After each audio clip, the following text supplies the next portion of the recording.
How is That was everybody doing tonight?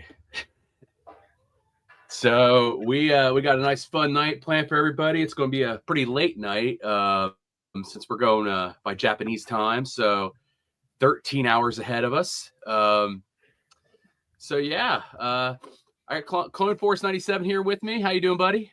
not bad. I've been preparing for this by watching Formula One every weekend. Oh, so you're ready? Absolutely ready. Yeah. Yeah, they've been doing races at like 3 a.m. because they're like in Bahrain. They've done China. They've done Australia. Yep, and then we should have some more people probably join us as we get a little closer. We still got about 15 minutes before the Star Wars channel goes live.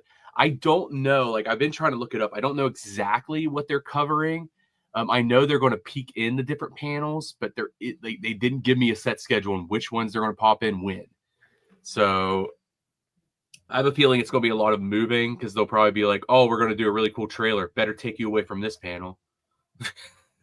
I don't know if you're a gamer, but Epic Games announced that like they're doing something like a surprise.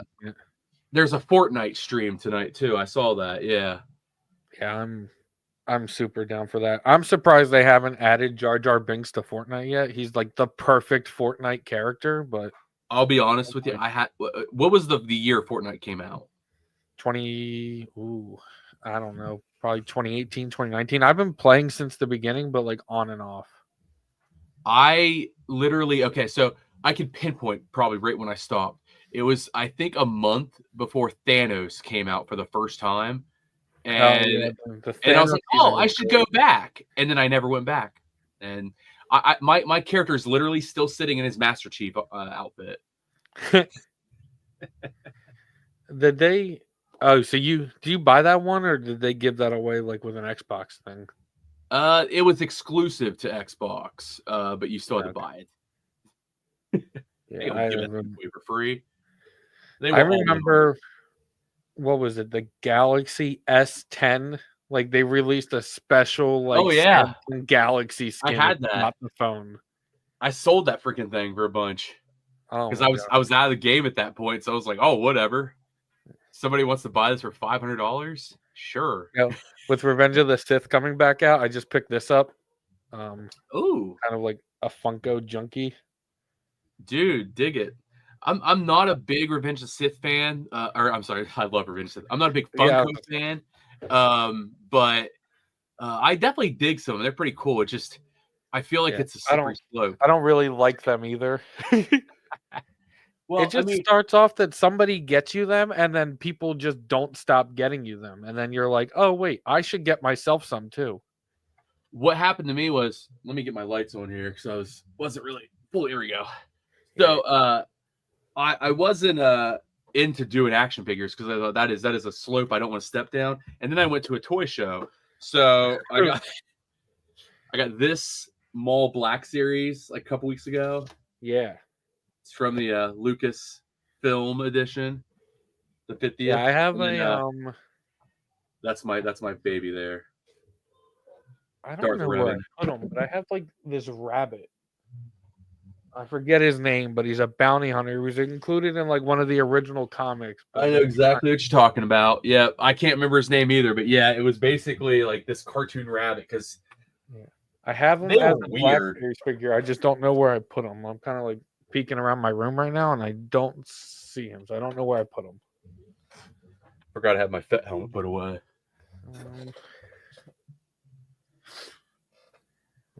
We're just gonna type in Rabbit Star Wars, and then we'll see what he gets.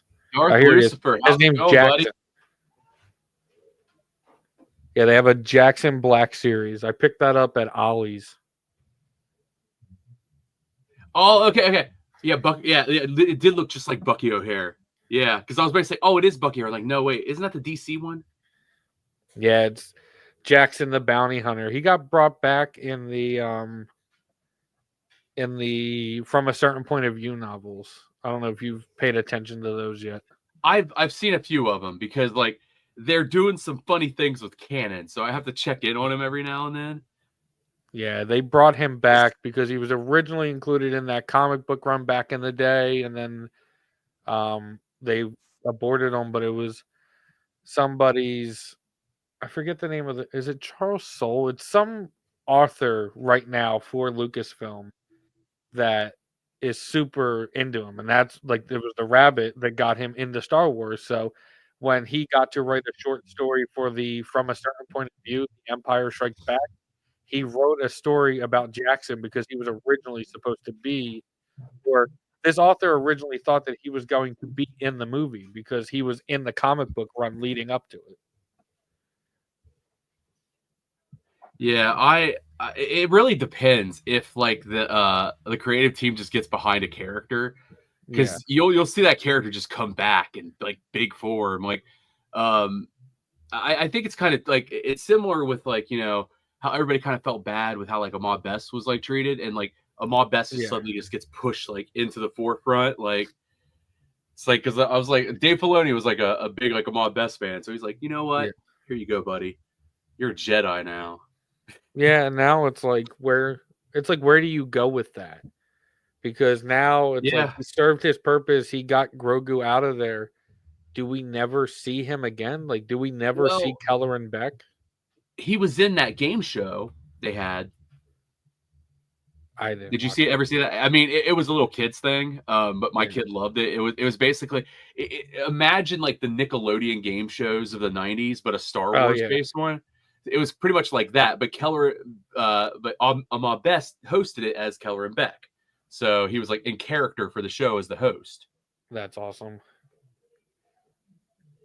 Yeah, how's it going, Darth Lucifer? We're going to be watching Star Wars Celebration here in just a few. Gungan right here for you. Hey, it's a Jar Jar Binks. I think I got this at Target.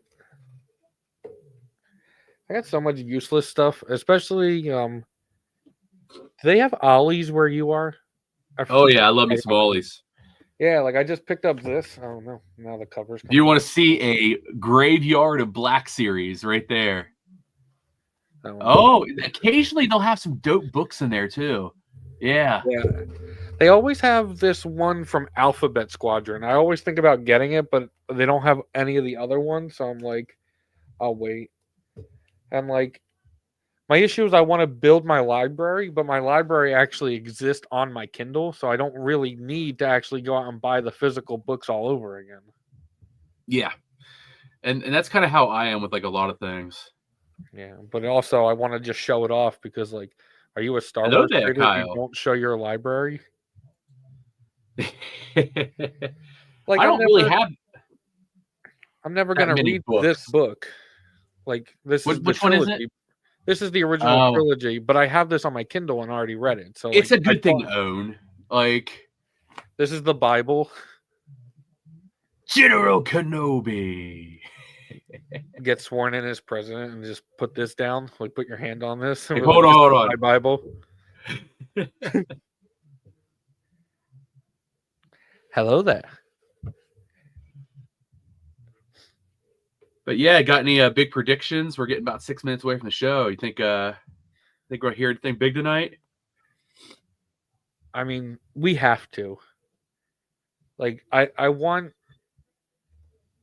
some announcement, like definitive announcement on the Rey movie, like where that is right now. That would be great to get an update. I feel like we'll get like some actual. I believe we are going to have a trailer of like. If I don't believe it, I have a feeling it's not going to be released to the public. We'll probably get like a couple months from now, but I believe at some point, like the people at Celebration is going to get a Mandalorian and Grogu trailer. And then there's a couple things that I'm just praying for that ain't going to happen. The Book of the Sith. I am the Senate. I can't do that voice, so like I don't know why I tried. I am the Senate. Yeah, there you go. Oh yeah, I get bored and just do Palpatine's voice in the mirror in the bathroom all the time. You're just like, do it. You tell your little one to brush their teeth, and they're like, no, and you're like, do it. This fully functional battle station. But yeah, the things. Okay, so I'll go ahead and just throw out the things that aren't going to happen that I can just pray for. A Star Killer animated series, never going to happen. Old Republic live action series starring Keanu Reeves. Never going to happen. So I'll just go ahead and get those out of the way. Just throw my false hope out there and watch it burn. Yeah, I guess the two things I want from this is I want an announcement that Eclipse is coming out this year, the Star Wars video game, and I want an actual announcement on where Knights of the Old Republic is, like the remake that they're doing, because I think it's still happening. Didn't they? No, they said that they're still working on it. So I want them to announce that both of those games are coming out this year. And specifically the Eclipse one, because I'm tired of playing Star Wars games by myself. Yeah. Like, I just want to, the last game we got was Battlefront 2. Battlefront, And the remake. Like, you got the remakes of the old one that they did, but I'm just tired of playing Star Wars games by myself. I want to play something with my friends. And I need this, like the new game that they're going to show the trailer for is another single player game made by EA. It's like, come on, dude. Give us a multiplayer game. I mean, so I haven't really been paying attention to like any gaming news lately. What game is EA announcing? Is it another Jedi game or? It's a what do they call it? A turn-by-turn game? I forget what they called it. Oh God, a turn-based game. Ugh. I didn't care when Marvel did that. Like I thought I would, but then I'm just like, oh yeah, I didn't like XCOM, so this isn't for me. What did they call this game? That's funny. I type in new EA. We need more Revan. It doesn't even immediately pop up. Kyle, I agree. We would definitely see that. I don't believe the general public will get it, but our happy friends over in Japan will get to see the Mandalorian Grogu trailer, I believe. It's called Zero Company. It's a strategy game. And it has like strategy is in like Age of the Empires, or strategy is in like XCOM? I'll be honest with you. I haven't played the second if it's one. Like it just XCOM, says they can keep it. Well, it says that this studio is being led by Greg something, who previously worked on Firaxis and Sid Meier's. So I love Sid Meier's. So I'm old. So you probably don't remember this game, but there was basically an Age of the Empires game that came out that was Star Wars. And it came out during the prequels. And all the units were like the Naboo, like you had like the Gungans, like the Empire. You had the like, and it crossed decades, so you could literally have like the Empire fighting like the Gungans, like. Yeah, it was a really cool game because it was basically just Age of the Empire was just Star Wars. I think this is going to be a civilization type game. It says, tune into Star Wars Celebration on April 19th for your first look at Star Wars Zero Company, a single-player turn-based tactics game coming to PC, PS5, and Xbox Series X and S. So, sounds like Star Wars Civilization. Yeah. Which, I mean, I'm always down for Civ. But that doesn't have to be single player. I play Civ with friends. Civ's cool. Bigger Age fan. Civ's kind of more compact for me. It's kind of like it's like Age of the Empires, but they took away all the freedom. Yeah, I love throwing like a million units down on a map and just watch them just slaughter each other. I love games like that, like Civ and Risk and. Everybody always says I need to play Catan, but I've never played that. Catan. That battle simulator game that everybody plays with like the wonky stuff and everything. They have a new game called Totally Accurate Battle Simulator. It's just called Tabs. And that's exactly the way I used to play Age of the Empires. Yeah. Just get a big, large open map. You put like 6 massive armies on there, and you put the goal right in the middle and just watch them all run for it. Yeah, I forget. I'm getting a game in the mail. I just forget what the name of the game is. I believe the Old Republic should come back consoles, but I don't know. I have this feeling that like if they, because I love KOTOR, one of my favorite games of all time.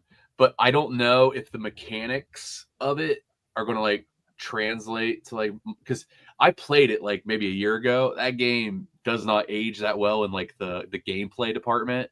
Like, bunch of advancements that was not in that game yet, and I'm hoping if they do a remake that they actually like, you know, up that UI, up to make it a little bit more easier to play. And I mean, hell, they don't even have to do it turn based. Honestly, like you can make it a real time like RPG. It's Shadows of the Empire. The for the 64. Yeah, he has the Star Wars closet for reaching 1,000 subscribers, and he did it like I think he did it in 3 weeks. He got to 1,000 subscribers, which is insane. Jesus. But yeah, he did a giveaway and pulled my name, and he was like, and he was talking about like how it's one of his favorite games, and then he was like, "Hey, like you won the giveaway. I'm gonna send you a copy of Shadows of the Empire." I was like, "Now I gotta go get a 64." Which I was. Yeah, I was watching one of my friends that's in Japan, and are they saying this thing start to pin now? Are they pushing it back? Must have, because I just pulled up the timer, and now it says like, because they kept counting down all day, to like 9 o'clock. The way that I was viewing it, though, or the way that I was looking up stuff online, said that one of the first major panels wasn't going to happen until like 2 a.m. That doesn't surprise me. I mean, it sounds like it's going to be a lot of just coverage, so it may be a giant nothing burger tonight. Yeah. Oh, hey, Bricks. I'm going to get you up here in just a second, all right? Bricks is here to join us also. I just have to send her a link. There you go, Bricks. I sent it to you. And you know, one thing I want confirmed too is I want like a special appearance of John Boyega. Like I know like he made some comments recently that people were like critical of, but I just want it to be confirmed that he's coming back and he's going to get the justice that he deserves. I'm telling you, it's a wrestling move. He's been talking all this crap because he's playing a character. Like, and then like everybody's like, "Oh, John's done," and then all of a sudden somebody's going to hit his entrance music and he's going to come on out. Yep. Yeah, because I don't know, the comments he made recently, like people were like, "You need to aim that at Disney," and it's like he's done both. Like both can be true at the same time. Like, and he can experience some unjust hate from because we don't know either the kind of hate he's been getting. Yeah, like we don't know the messages like he gets and stuff like that. Like the man is human. Like he's probably just dealt with some crap and it just hit his breaking point. And I get it. Like I had a video do 1,500 views and the amount of comments that were held for hate was insane. And I was like, okay, like so internet's a dark place. Hey, people don't like seeing other people happy. So nope. You can only imagine the stuff that he went through, especially as the sequels were getting worse.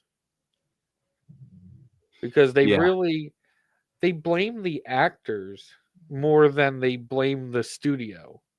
And I think that's a big problem with like Disney stuff is they're just not managing this stuff well either. Like they need like a whole bunch of things, not just like Kathleen Kennedy. Like they need PR changes and a whole bunch of stuff. Like like they're just not communicating with the fans well. They're not communicating with like the actors well. That,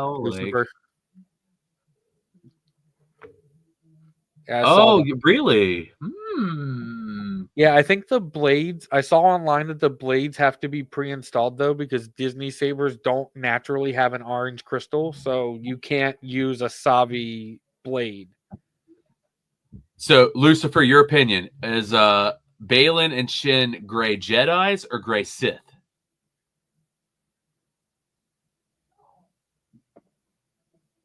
Did you see the like a rumor recently about like the way the story's gonna go, where like Baylan's character is actually trying to find the light and Shin's gonna turn more towards the dark side? That's interesting. I'd be all for that because I feel like there's so much more Shin has to offer as a character. Yeah. Like she did great in the first season, but there's just a lot that just what they didn't do a lot with her. Bias towards the Sith, really? I couldn't tell.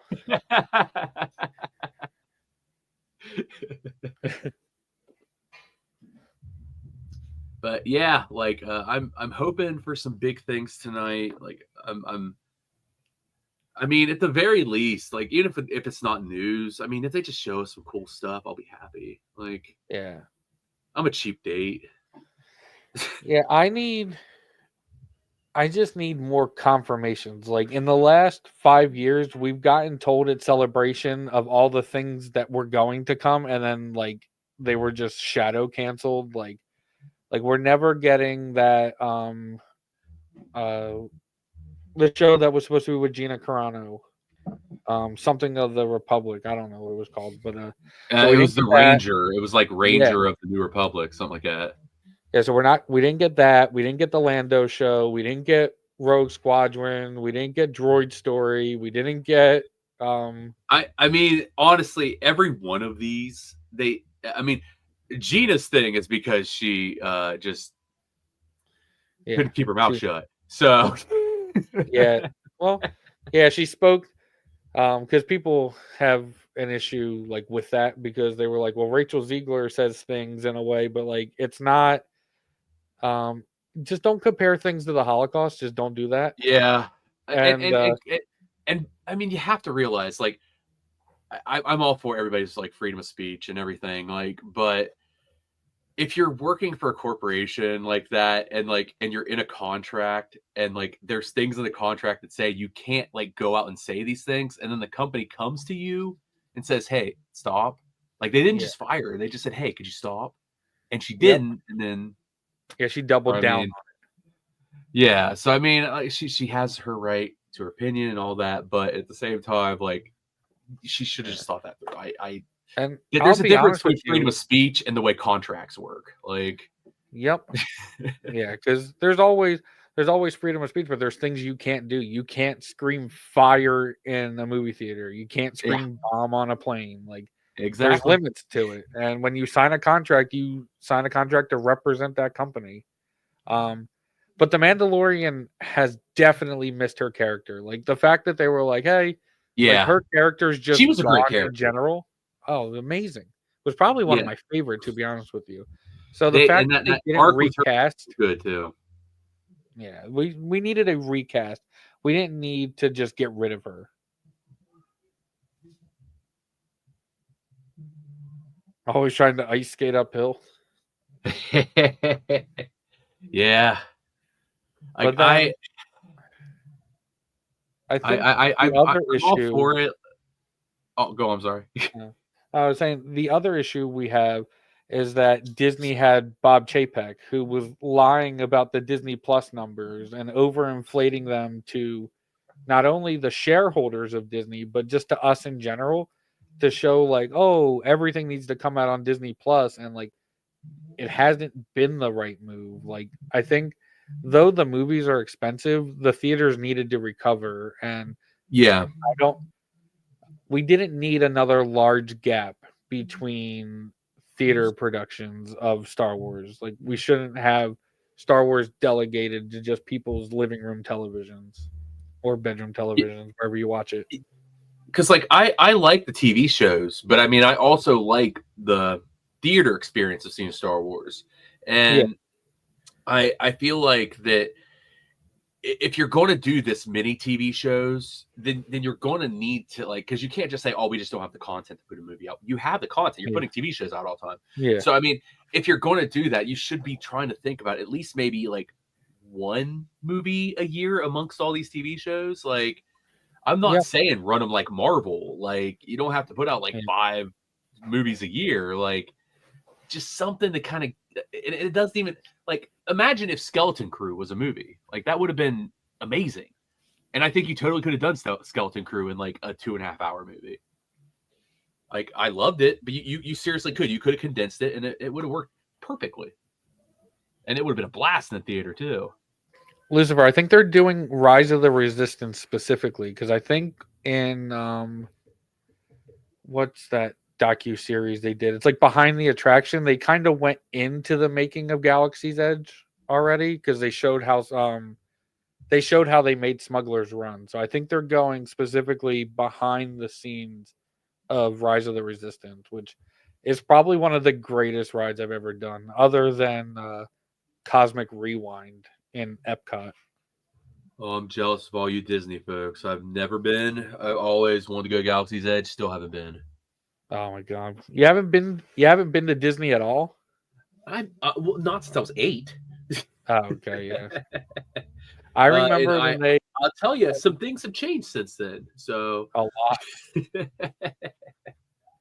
Oh, Bricks. Yeah. Welcome, Hello. welcome. Hey guys, how's it going? Not bad. We're talking about Disney. We thought the stream would be on by now, but then like as soon as the countdown ended, it decided to tell us that it's going to be another hour. So, oh, that's wonderful.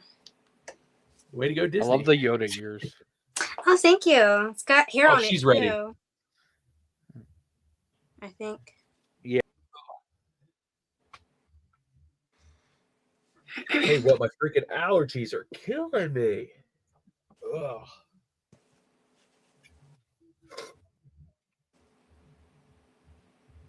So if it looks like I'm getting emotional, guys, just allergies, no worries. Oh, that's what it was. That Grogu scene just got to me. Of course. Hey. No. I go with the Grogu. What's going on, guys? Hey, sir. What's up, buddy? Hey, how are you doing? Drive safely. I am. Don't worry. I got my eyes on the road. Good. I was trying to zoom in and canceled my whole thing. Uh-oh. We as soon as that countdown ended, Gazer, on like to get to 9 o'clock on the stream. Yeah. The clock updated on the screen to an hour. Oh my gosh. Yeah. What in the world? I know. I'm like, oh great. Fantastic. Way to go, guys. Well, good thing you're gonna be up all night. 30 seconds. Hey, not working tomorrow, so right? Neither am I. So yay, team. I'll probably brewing a pot of calf. That's what they make PTO for. Yeah, I'll probably when I get back, I'm going to get my car washed because so I got all the cars washed this week and kind of got them cleaned out, you know, ready for spring and summer. And then tonight we ended up getting this massive storm for like literally like they were calling it to be really big and it lasted like 10 seconds. But it brought with it like this nasty muddy rain and both cars were just absolutely caked in this like muddy rain. It was nasty. So I'm going to get them washed again. You got, I don't know. It happened in Ohio like a few weeks ago, but there was this like dirt rain that we got. That, like, I guess it like spread across the country, but like it eventually hit us, and it was just. I just went to the car wash, and it was so pretty and nice, and then I walk outside, it's just caked in like this like shady, like kind of cloudy, like water mixture all over it. I'm like, lovely. Yeah. Money well spent. Yeah. If you look out my window here, you can see it's just caked in just mud. Like it's just in dirt. It's wild. I'm like, wow, that's really weird. We have but I got my boy James here with me, my oldest son. Oh, hello, James. Hello there. He's hi. So we're on our way, like I said, to the car wash. But I might, after we're done here and we get back home, I might have to hop off. But I'll definitely be on later tonight, Kyber, too. So sounds good. I'll be around. So hop on whenever you want to. Sick. Briggs, how are you doing? I feel like I haven't seen you in a hot minute. I know. I've been so busy. Oh my gosh, it's ridiculous. Adult life is horrible. I'm just kidding. I've been pretty busy. Yeah. Clone Force, how are you, sir? Not bad. Heck yeah. I finally purchased my favorite card. Ooh. Oh, I thought you were gonna say you finally purchased those ICCC tickets, and I was like, all right. I wish. Just like, yeah, that's Oh a my pretty funny looking ICC con ticket. Yeah, that's what I'm saying. It's exclusive. Hello. It's a backstage pass. Exactly. I know people. Of course I do. So, guys, guess what? Like, if you've seen it, yeah, it's already up. It went up at noon today. But I got to interview the dude that drew this card last night. Dude, I saw that interview. Great interview, by the Ryan way. Finley, cool dude. Yeah. Such a cool dude. He seems super chill. Yeah. I met him at Fan Expo because he's a fellow Ohioan. So Okay. I met him there, and that's where I bought the card at. And I was like, dude, I love your stuff. I was like, do you do any podcasts? Do any interviews? He's like, yeah, sometimes. And then got him on my show, and then he said his wife said that she was listening to him laugh a bunch, and he's like, oh yeah, that was the most fun I ever had on an interview. So That's go cool. That's really cool. Heck yeah. I'm like so bad at interviewing people. I don't know how you guys do it. You guys have like a talent for it. Oh my gosh. Go back and watch my Roger Christian interview. It takes time. I was grinning like a moron through that whole thing. Yep, it does. Be on the lookout. I do have some interviews lined up over the next couple weeks that are going to be lit. So I did. Nice. I got actually, you guys may know from the other Whatnot streams, but I'm going to be interviewing Corellian here in a couple weeks. Dude has an insane collection. He has like crazy autographs and stuff. That's cool. So I'm going to get him on, and then I have another Topps card artist I'm talking to. Hold on, I got to take my camera off here just a second. No worries, dude. And then I got him probably in a couple weeks. I'm going to have him on. Yeah, trying to also get a few interviews on here. I've never seen the cards before. Like until I started talking to you, I didn't know the cards existed. Okay, so slight bit of Kyber lore here for you. When I was a kid, my dad and grandpa owned a card shop, like sports cards. Ooh. And this was around the time of the comic book crash. So that's actually how I masked my comic book collection, because I bought a bunch of things on the cheap, then sold it for $2,000. Then the MCU happened. Now I'm very angry. But Me too. but anyways, we had the cards there and everything, and they had Star Wars cards. And I remember when Galaxy 93 came out, because like I was 8, so I was like, Star Wars cards, huh? And yeah, forgot about him for years, and then was on like just on Tony's stream, and he just starts talking about cards. I'm like, yeah, sure, I'll go on your Whatnot. And Tony's fault. He told you. Tony's fault. It is not Tony's fault. I'm an adult. It's Tony's fault. My God. But he did have a very pretty mall, which actually now Optic has. But it was a 2023 Darth Maul celebration card. Spent my entire Whatnot credit on it, and the addiction started. That's me with Funko Pops. Somebody gave me one, and then I just have to have them all. Hold on a second. Let me see if I can tilt the camera. Yeah. It's an issue. Oh my. It's bad. I've stopped. Actually, no, I did buy something today, but it was like Funko Pop pins, so that's different. But It doesn't count.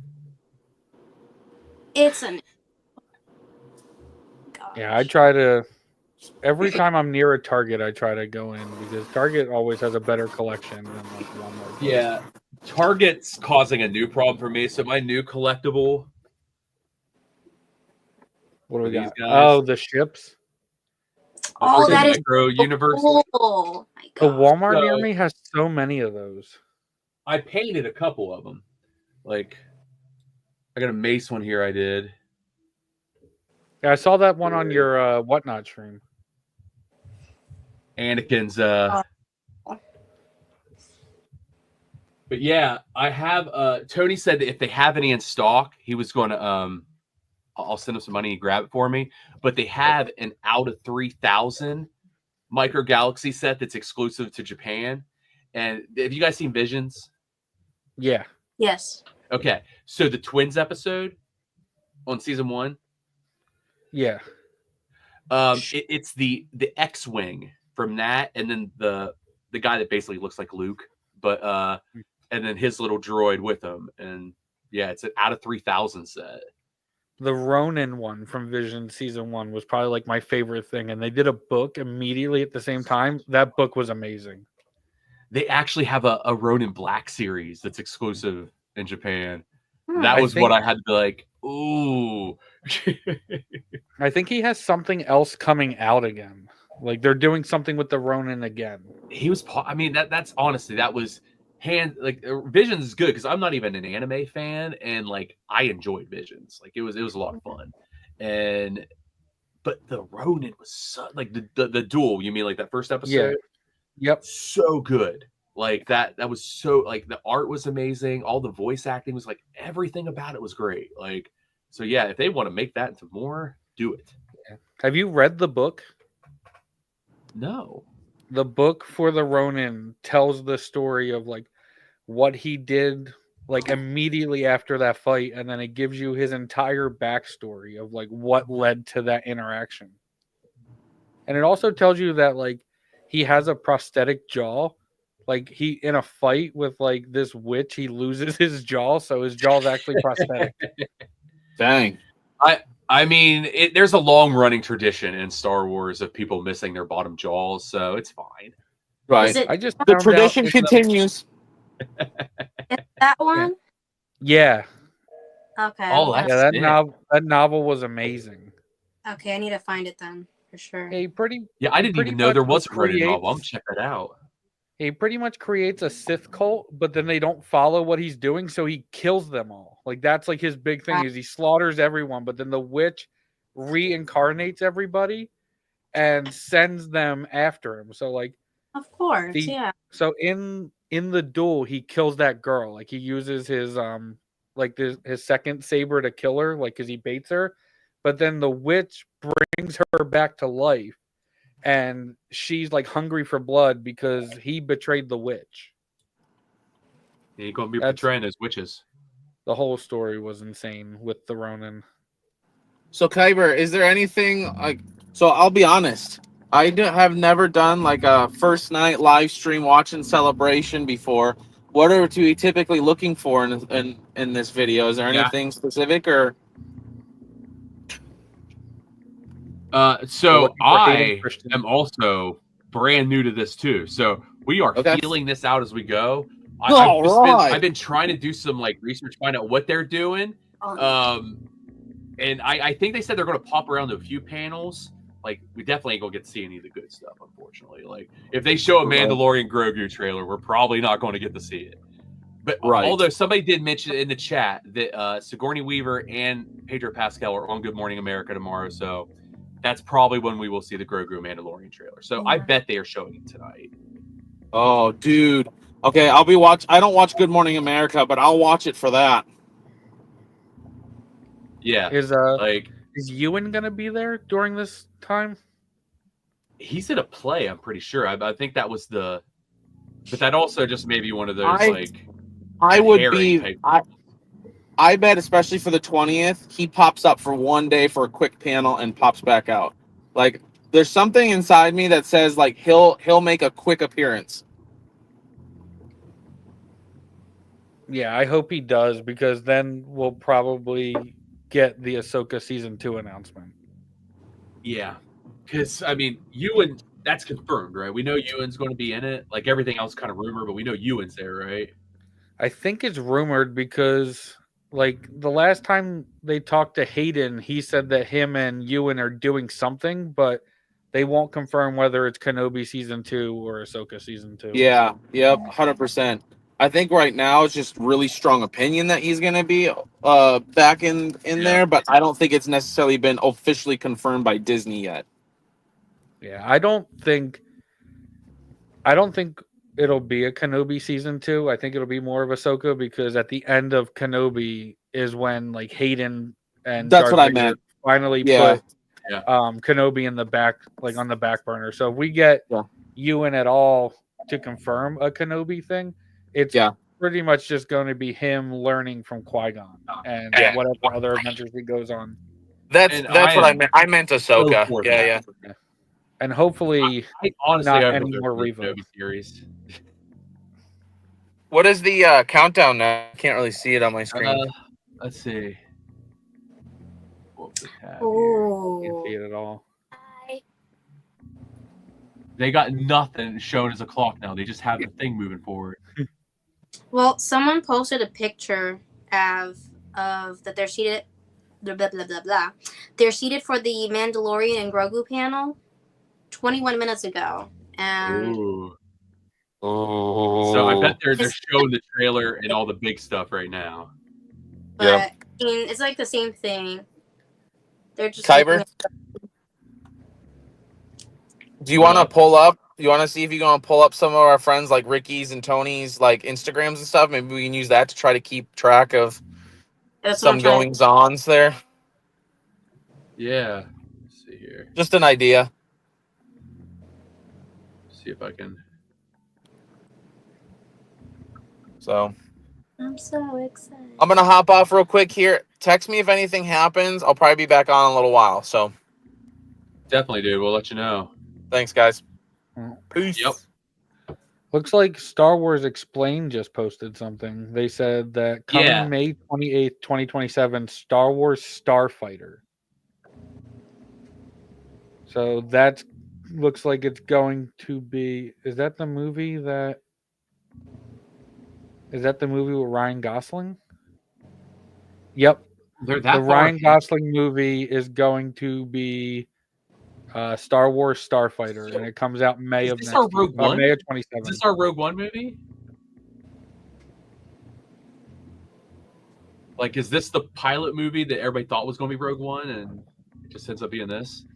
No, this takes place after. This takes place like after Episode 9. Okay, I gotcha. Yeah, I mean, that's really where Disney likes hanging out. Right. It's funny, like Star Wars. Yeah, so it's Star Wars, like the channel on Twitter said Star Wars Starfighter is a standalone film that takes place 5 years after the events of Episode 9. Nice. And it begins production this fall. They've also released a new logo for the Mandalorian and Grogu. Nice. Which doesn't look much different than what we've had. It just removes I imagine it's the same thing. It just removes Mando and Grogu from the lettering. Oh, Hayden Christensen is on stage at Celebration. Ooh, why are we seeing any of this? I'm so like, okay. So someone posted this one. Hold on.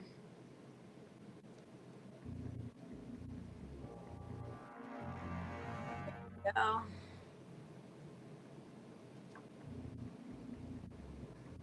Star Wars Starfighter. That's a good name. I like it. I mean, they haven't really done a like pilot movie, so. See, I think they could have done a pilot movie on Poe, because honestly, like they could have.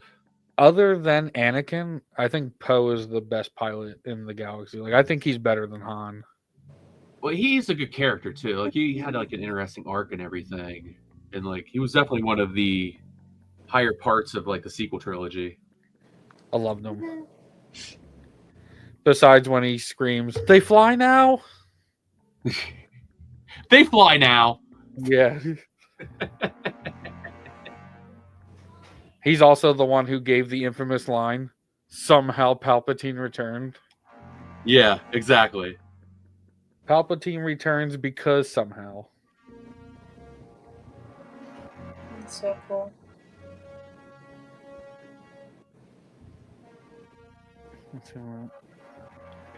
Looks like they are showing a trailer for The Mandalorian and Grogu because somebody has posted a picture of it. Star Wars Holocron has posted a picture of it.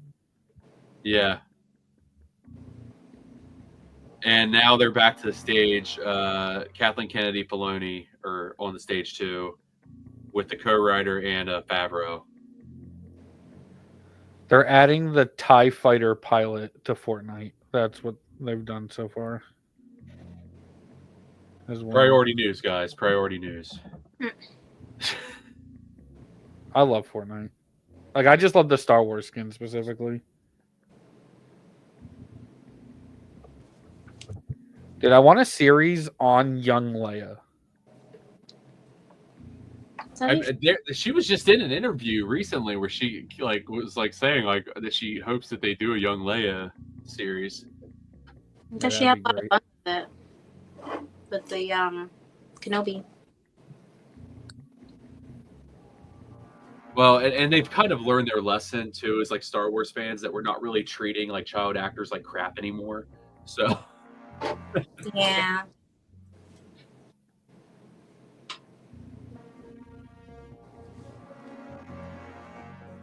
But honestly, they've been getting knocked out of the park with because kid actors are kind of hit or miss, but like between like Lil Leia and like Skeleton Crew, like they've really been hitting out of the park with like these kid actors.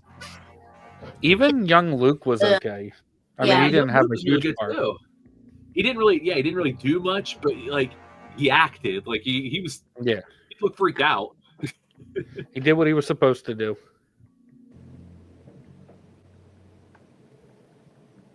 They should announce a Reva spinoff show just because. I didn't mind her character. I just didn't. I didn't want it to be the main focal point. So if she gets a show, I'd still watch it. Yeah. Mm-hmm. Let's see. We got anything else?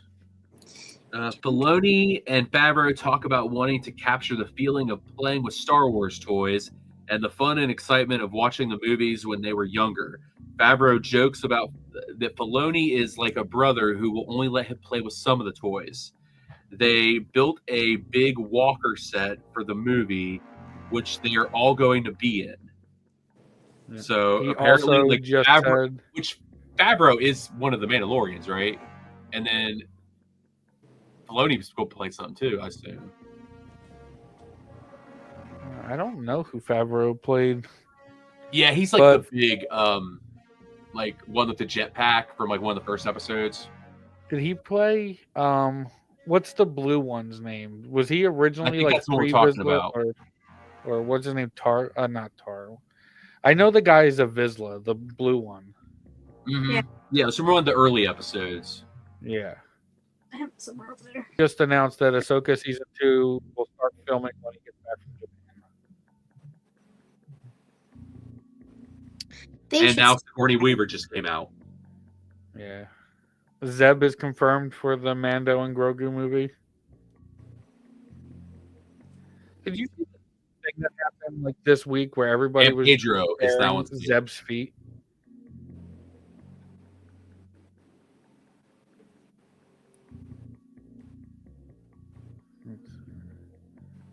Official Fortnite teaser for Star Wars: X-Wing, Starfighter, Death Star, and X-Wing, Death Star, and TIE Fighter. What is it? Page.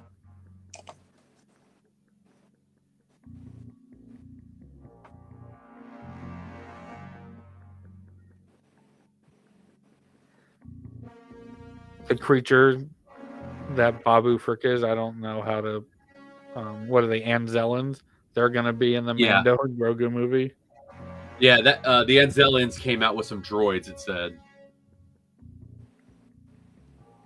It looks like they're in a ship here. Oh no, they're in Grogu's. They're in Grogu's pram in like this picture. Yeah, I just keep refreshing the screen rant updates. So I'm assuming at this point, since we're this far into the Mandalorian panel and they still haven't shown anything on the main thing, that is anybody on we're just YouTube getting like some if type of live show, and that's it. That's not actual panels. can you search up on YouTube if anybody is live streaming from there? I don't trust it. Okay. You know, Disney's looking for that right now. Like those things will get shut down pretty quickly. Yeah. Let's see. Because like they knew instantly when Mark Ruffalo was streaming.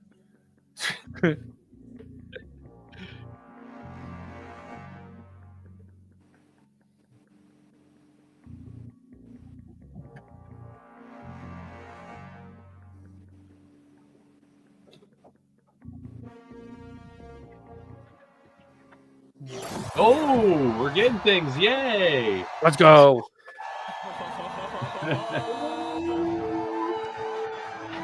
Okay, now that you guys had all the fun with everybody else, welcome to the show.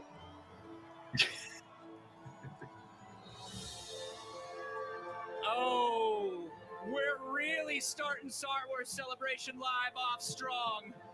From Padawan to Jedi Knight to a member of the Jedi Council, but not granted the rank of Master. What? Our first guest is It's unfair.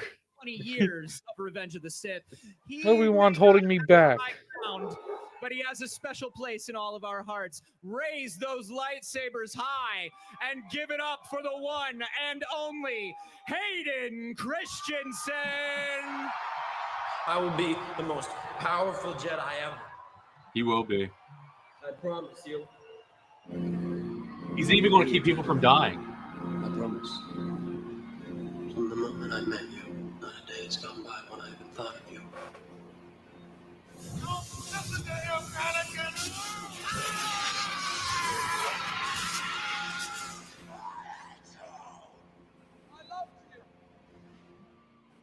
That's really cool.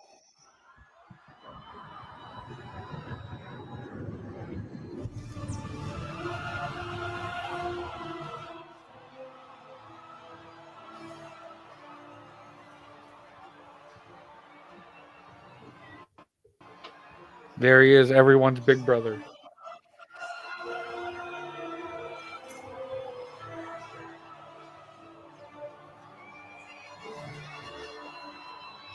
That's so cool.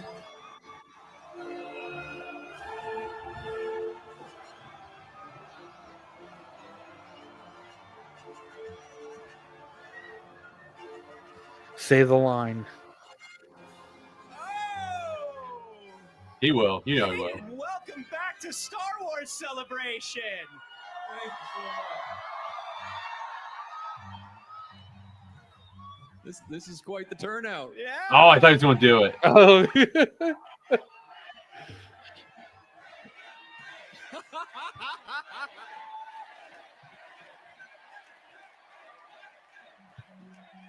We just let them do this for 15 minutes and then you're good. Sorry? We just let them do that for 15 minutes and then you're good to go, man. Sounds good to me.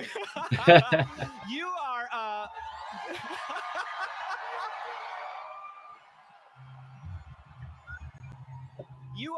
you're starting to become a regular fixture here. We love having you. How's your celebration experience been? Because you were kind of new to this a few years back. Yeah, it's so nice to get to be back. I mean, what's not to love about this, right? Everybody just loves this man. It's really a just an awesome event that you guys do, and such an amazing concentration of joy in one place, and we all just come together and sort of share in our love of Star Wars. It's really a beautiful thing. Yeah, absolutely. And it's a particularly auspicious year this year because it's the 20th anniversary of Revenge of the Sith. That's right. Oh my goodness. Half a life away, man. Isn't that wild to think about? I know. It's so cool. So it's the 20th anniversary of Revenge of the Sith. It's coming back out in theaters for a little bit. Yeah, so time flies. Yeah. Not long bright, enough happy though. Film. That's Bring that Yeah. movie should be out for a month. Only a week. It's a It's joyous out before May celebration. 4th. Do you have any? You Yeah, kind I don't know what the thought grew of up a that bit on was. the set of Star Wars. Do you have some fond memories of Revenge of the Sith? Because at that point, Episode 2 had come out. You kind of had an idea of what all this was. What was different about kind of coming back for Episode 3? So many amazing memories of filming Episode 3. And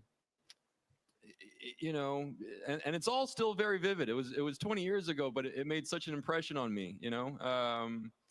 But everything from all the lightsaber fights that we got to do, and obviously the fight that Ewan and I did on our battle on Mustafar. That we had a blast doing that. Yeah. and we trained for many months, and then when it got to filming, it took us maybe a week or two to do. And Ewan and I were really having to go at each other. You trained. You both trained particularly hard for this. I mean, it's not one of those movies where you handed everything off to somebody else to do these duels. No, we wanted to do it all ourselves, and we wanted to make it just the best lightsaber fight possible. We knew it was a really. I can't wait to watch that on big screen again. We understood the importance of it from a. I can't wait to take my perspective. nephew. He's 10, and he's gonna we lose just, his mind. gave it our all. I've been and purposely Nick keeping my Gillard, kid from seeing Revenge of the Sith, so the first time she stunt sees it coordinator is and on the fight theater. So choreographer just did a wonderful job of really telling a story in that. I'm still fight. waiting for the retro toys to come out. And it's They got it's just a really Walmart's got a nice few, thing don't now. they? All these years later, I get Some to meet, people have so said they many found people it. and Mine hear has yet to get stories it in. about how I know they would, online. I recreate I that had it in my fight with a card. I never sibling ended up or a buying it, but best the friend when they were Dooku kids. was online. Yes. I mean, that's what it's all about. So I'll have to Yeah. take a look. My little sister and I might have whacked each other a little too much on that one. That's Yeah. okay. Yeah, Walmart That's never okay. stocks We their still love shelves, each other. Probably so growing up. That's I would okay. check online. Yeah, how I does will. it feel? I mean, the prequels really, and that Mustafar battle in particular, really solidified for a lot of people what a lightsaber fight should look like. I mean, to the point where you have things like the Saber Guild. Do we have any Saber Guild members out there? Anybody Literally yeah, people created studying the blade the concept of based the on, like, Obiani. the things that you all created as a team. What is that like to kind of find out? It brings me a lot of joy.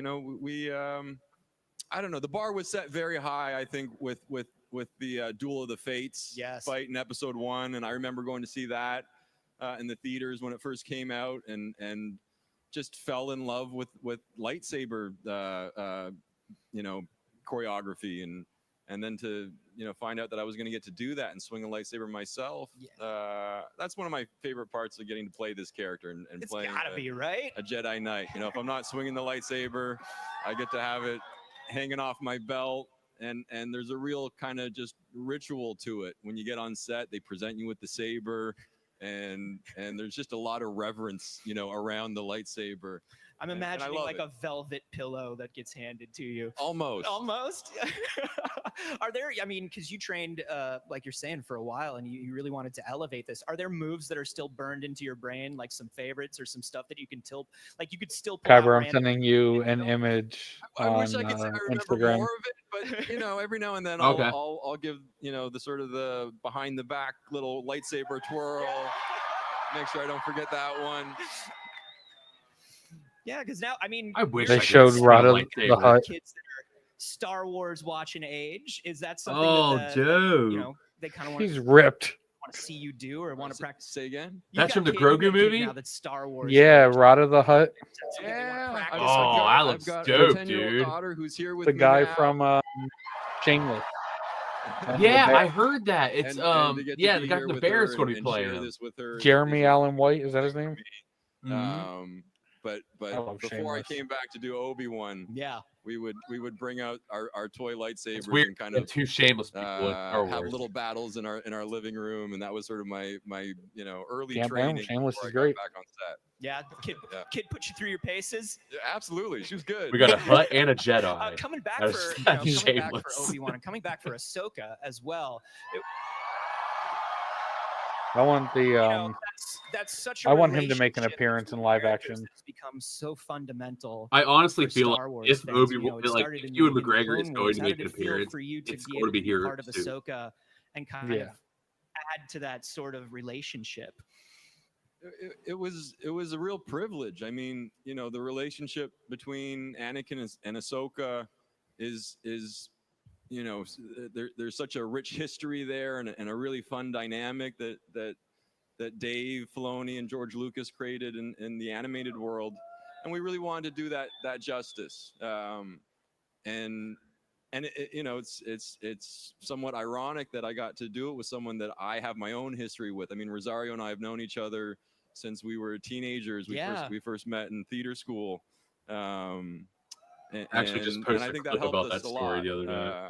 But yeah, it was such a joy just to get to come back, play the character again, and get to be a part of that project. And I loved what we got to do and how it came out. It was great. People Yeah, are it's absolutely beautiful. It was spamming wonderful weird to stuff on to the. interact and see you. What's on up? See a little bit more Some of that. people are that spamming stuff of from that on nice, live good chat from Anakin. That Absolutely. you know, the live it's show. nice to see that. Weird. Yeah, I mean, you know, Like Yeah. in the chat. Anakin's got a Yeah, Padawan now, like someone saying and his relationship with Ahsoka is Renew much different. Acolyte. I gotta check. I'd say his relationship with Obi It's Wan. Oh bad. God. Oh, they're getting big with it. Let me see. Yeah. Yeah, The I mean, Renew Acolyte bad. thing is always going to happen. We got to Yeah. explore that a little bit. Yeah, you've Oh, gotten yeah, to do there's a both of lot the of extremes in the hashtags. last few years too. Yeah. It gets You find I'll out still- you got to step I'll in still and be watch it if Oh, they make the well. second It one. is. And then good measure, guys. We got a I've been Leroy checking off Jenkins in the some chat. pretty awesome bucket list moments, you know. So it's been a lot of fun. Yeah, I mean, you know, I don't have access to my phone right now because I'm using it as the camera, so I will take your guys' Yeah, word for it. it is just getting off Star Wars spammed by like Celebration Japan and the hashtags. 20th anniversary of Revenge of the Sith. Everybody has an agenda when they get on the internet. Oh Oh, yeah. they do. It's just great to get to be here I with mean- all of you, and I Wow. hope you Hold guys on, I have a point to wonderful prove. time here.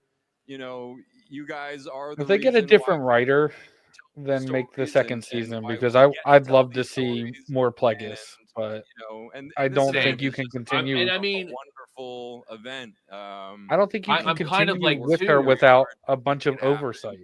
And so maybe we And could, I could, really just wanna give a see, round of like, applause for what's everyone going at on with, Lucasfilm and Disney that like how the Jedi are going to give just us this really cover up the fact special that they known celebration about of Star this. Wars. And Darth Maul, oh yeah, first Sith in like 1,000 years, definitely.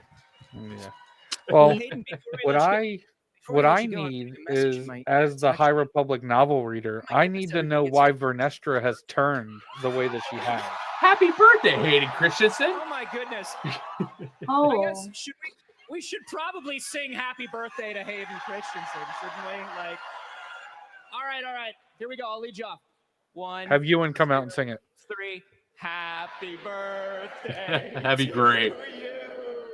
Happy birthday to you. That's so cool. Happy birthday, dear. That I want a scene of like Anakin and Luke, To you. like them talking. That would be amazing.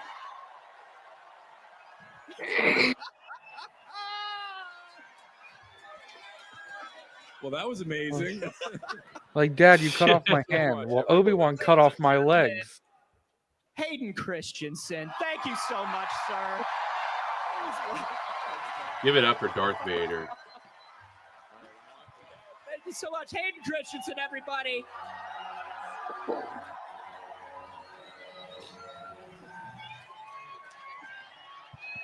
Oh my goodness! Yes!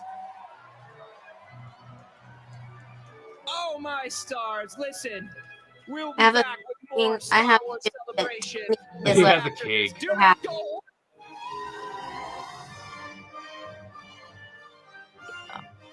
Give him a lightsaber to cut it. Do it.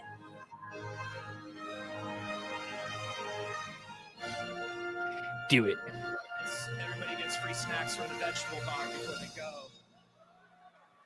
This is actually Cookie was like, I'll come and I'll do it, but I'm only gonna do it if Hayden's there. And I was like, Cookie works. Cookie is a very specific chef and only works in a very specific medium. You know, cakes aren't really Cookie's thing. Oh! This can be fun.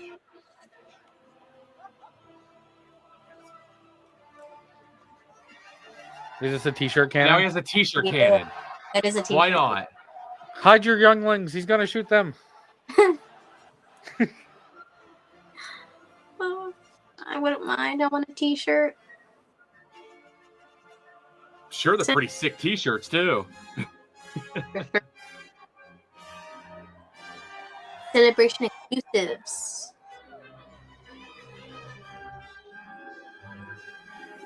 Imagine if Tony actually got one of those t-shirts and then got him to.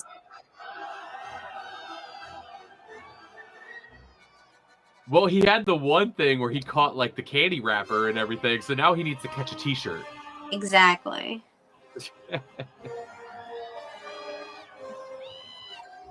Oh, it got. It hit more.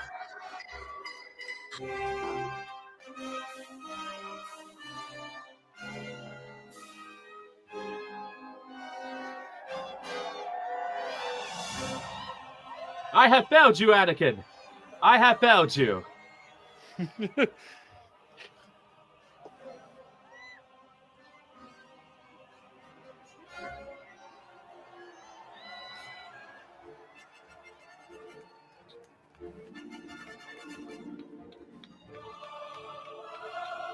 Like how he has like the very long coat as well.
So have you guys been watching all the videos from all the people over in Japan?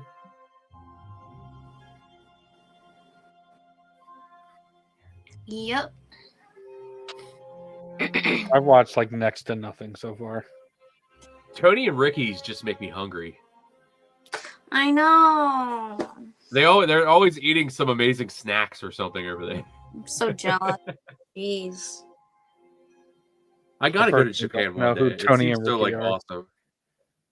Literally, So, Pop the Bounty Collector and Star Wars Sith 66. Okay, I'll look them up. But yeah, I haven't. I've kind of tried to like stay out of the know until this had started.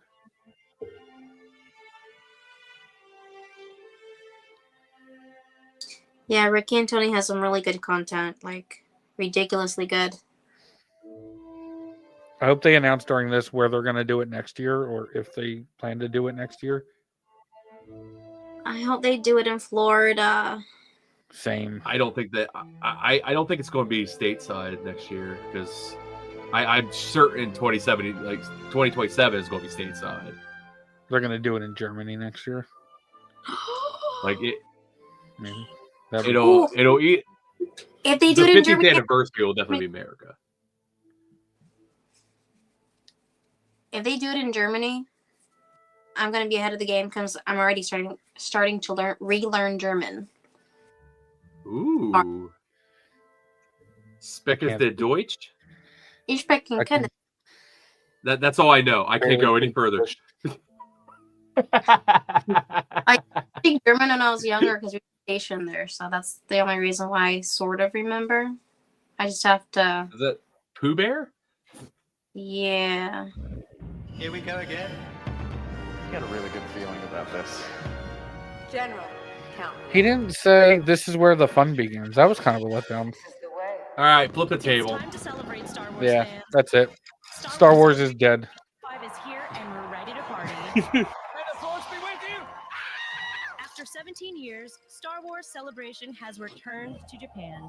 But Star Wars' connection to Japanese culture didn't start. I bet they don't even do Star Wars Celebration next year. They were kind of having an issue doing it every year, which is why there was a gap Of A anyway. New Hope in samurai films.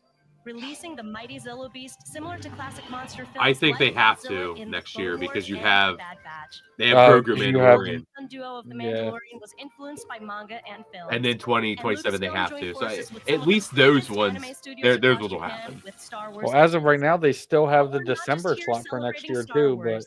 We're here I to think they'll celebrate probably you, Disney the will fan. probably use that for Your something else. passion, creativity, Mhm. and devotion is what makes Star Wars fans the best in the galaxy. I love how much you put into it. It Kyra, means did so you much take to your me. little one to see the Minecraft movie yet? Because no matter how No. you choose to love Star Wars, No, this fandom is for everyone. And this honestly, weekend, I You're don't gonna like my cry great laughing the stories from entire galaxy time. far, If far if you away go to see it, everyone you will here cry at laughing the Harry entire Messe time. Convention Center, and to you watching at home. Jack all Black over is the I don't world. know. funny. So wizarding. Don't do it. Special guests. I'm gonna see it again.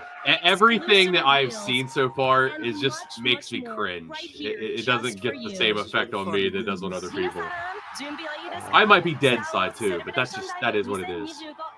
I don't know. I took my niece, my nephew, and my nephew's friend, and they were like on the edge of their seat the entire movie, and they were just cracking up. But there's just Jennifer, what's her name? Jennifer Coolidge or whatever. She's in that movie, and she is as hilarious as you think she'd be.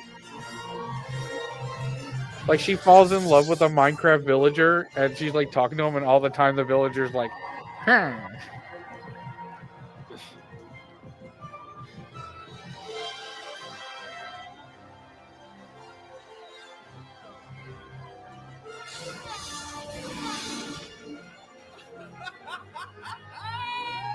Look at this girl! Hello, Japan! Wow. Wow, what a way to start the show, huh? It is pretty incredible and just wild. We haven't even officially started, and already we chatted with the Jedi, the chosen one, the man who went from Jedi to Sith Lord himself, Hayden Christensen. He brought balance to the stage. I felt it. But maybe not in the way we expected. That's the trick. And if you think that was wonderful, we have so many amazing things in store for you this weekend. I hope you're all excited because we are so excited to show it all to you. And you know, I heard it's a good omen when your show is visited by the boy who will bring balance to the Force. It's Especially gotta when he be. brings cake. So I feel that there is no better time than now to officially open the show. Minasan, Star Wars Celebration Nija Nisa Niju Gonen Yokoso. Welcome to Star Wars Celebration Live. killed it. I'm Anthony Absolutely. Carboni. 10 out of 10. It was Yeah, perfect. nailed it. I am Kristen Bader. Thank you. We'll be continuing this excitement train. He through did the better whole than I'm I sure all the broadcast Japanese people and appreciate you that we butchering their all know language. And love. We'll get you a front row seat for the panels. We're going to get you a whole batch of fresh exclusives. We're going to Ooh, get you a yes, look at the exclusives. happenings around the show floor and much, much more. That's right. And you'll want to catch it all live as it happens. And there are many ways to keep up with the fun. Keep an eye on all the social channels for breakout moments. That's right. You can get all the details on breaking news by visiting starwars.com. You can catch us live on TikTok. You can even be part of the show by seeing your tweets down below in this handy dandy ticker. Oh, it's just right there. So are we Right like below us. officially And I into know the what show you're all now thinking, then? There's a lot to pack into just 3 days. So we called in some I have no reinforcements. idea. Please welcome our co-host, Raina Scully, and our top videographer, Gil. Gil, Nico huh? Gil.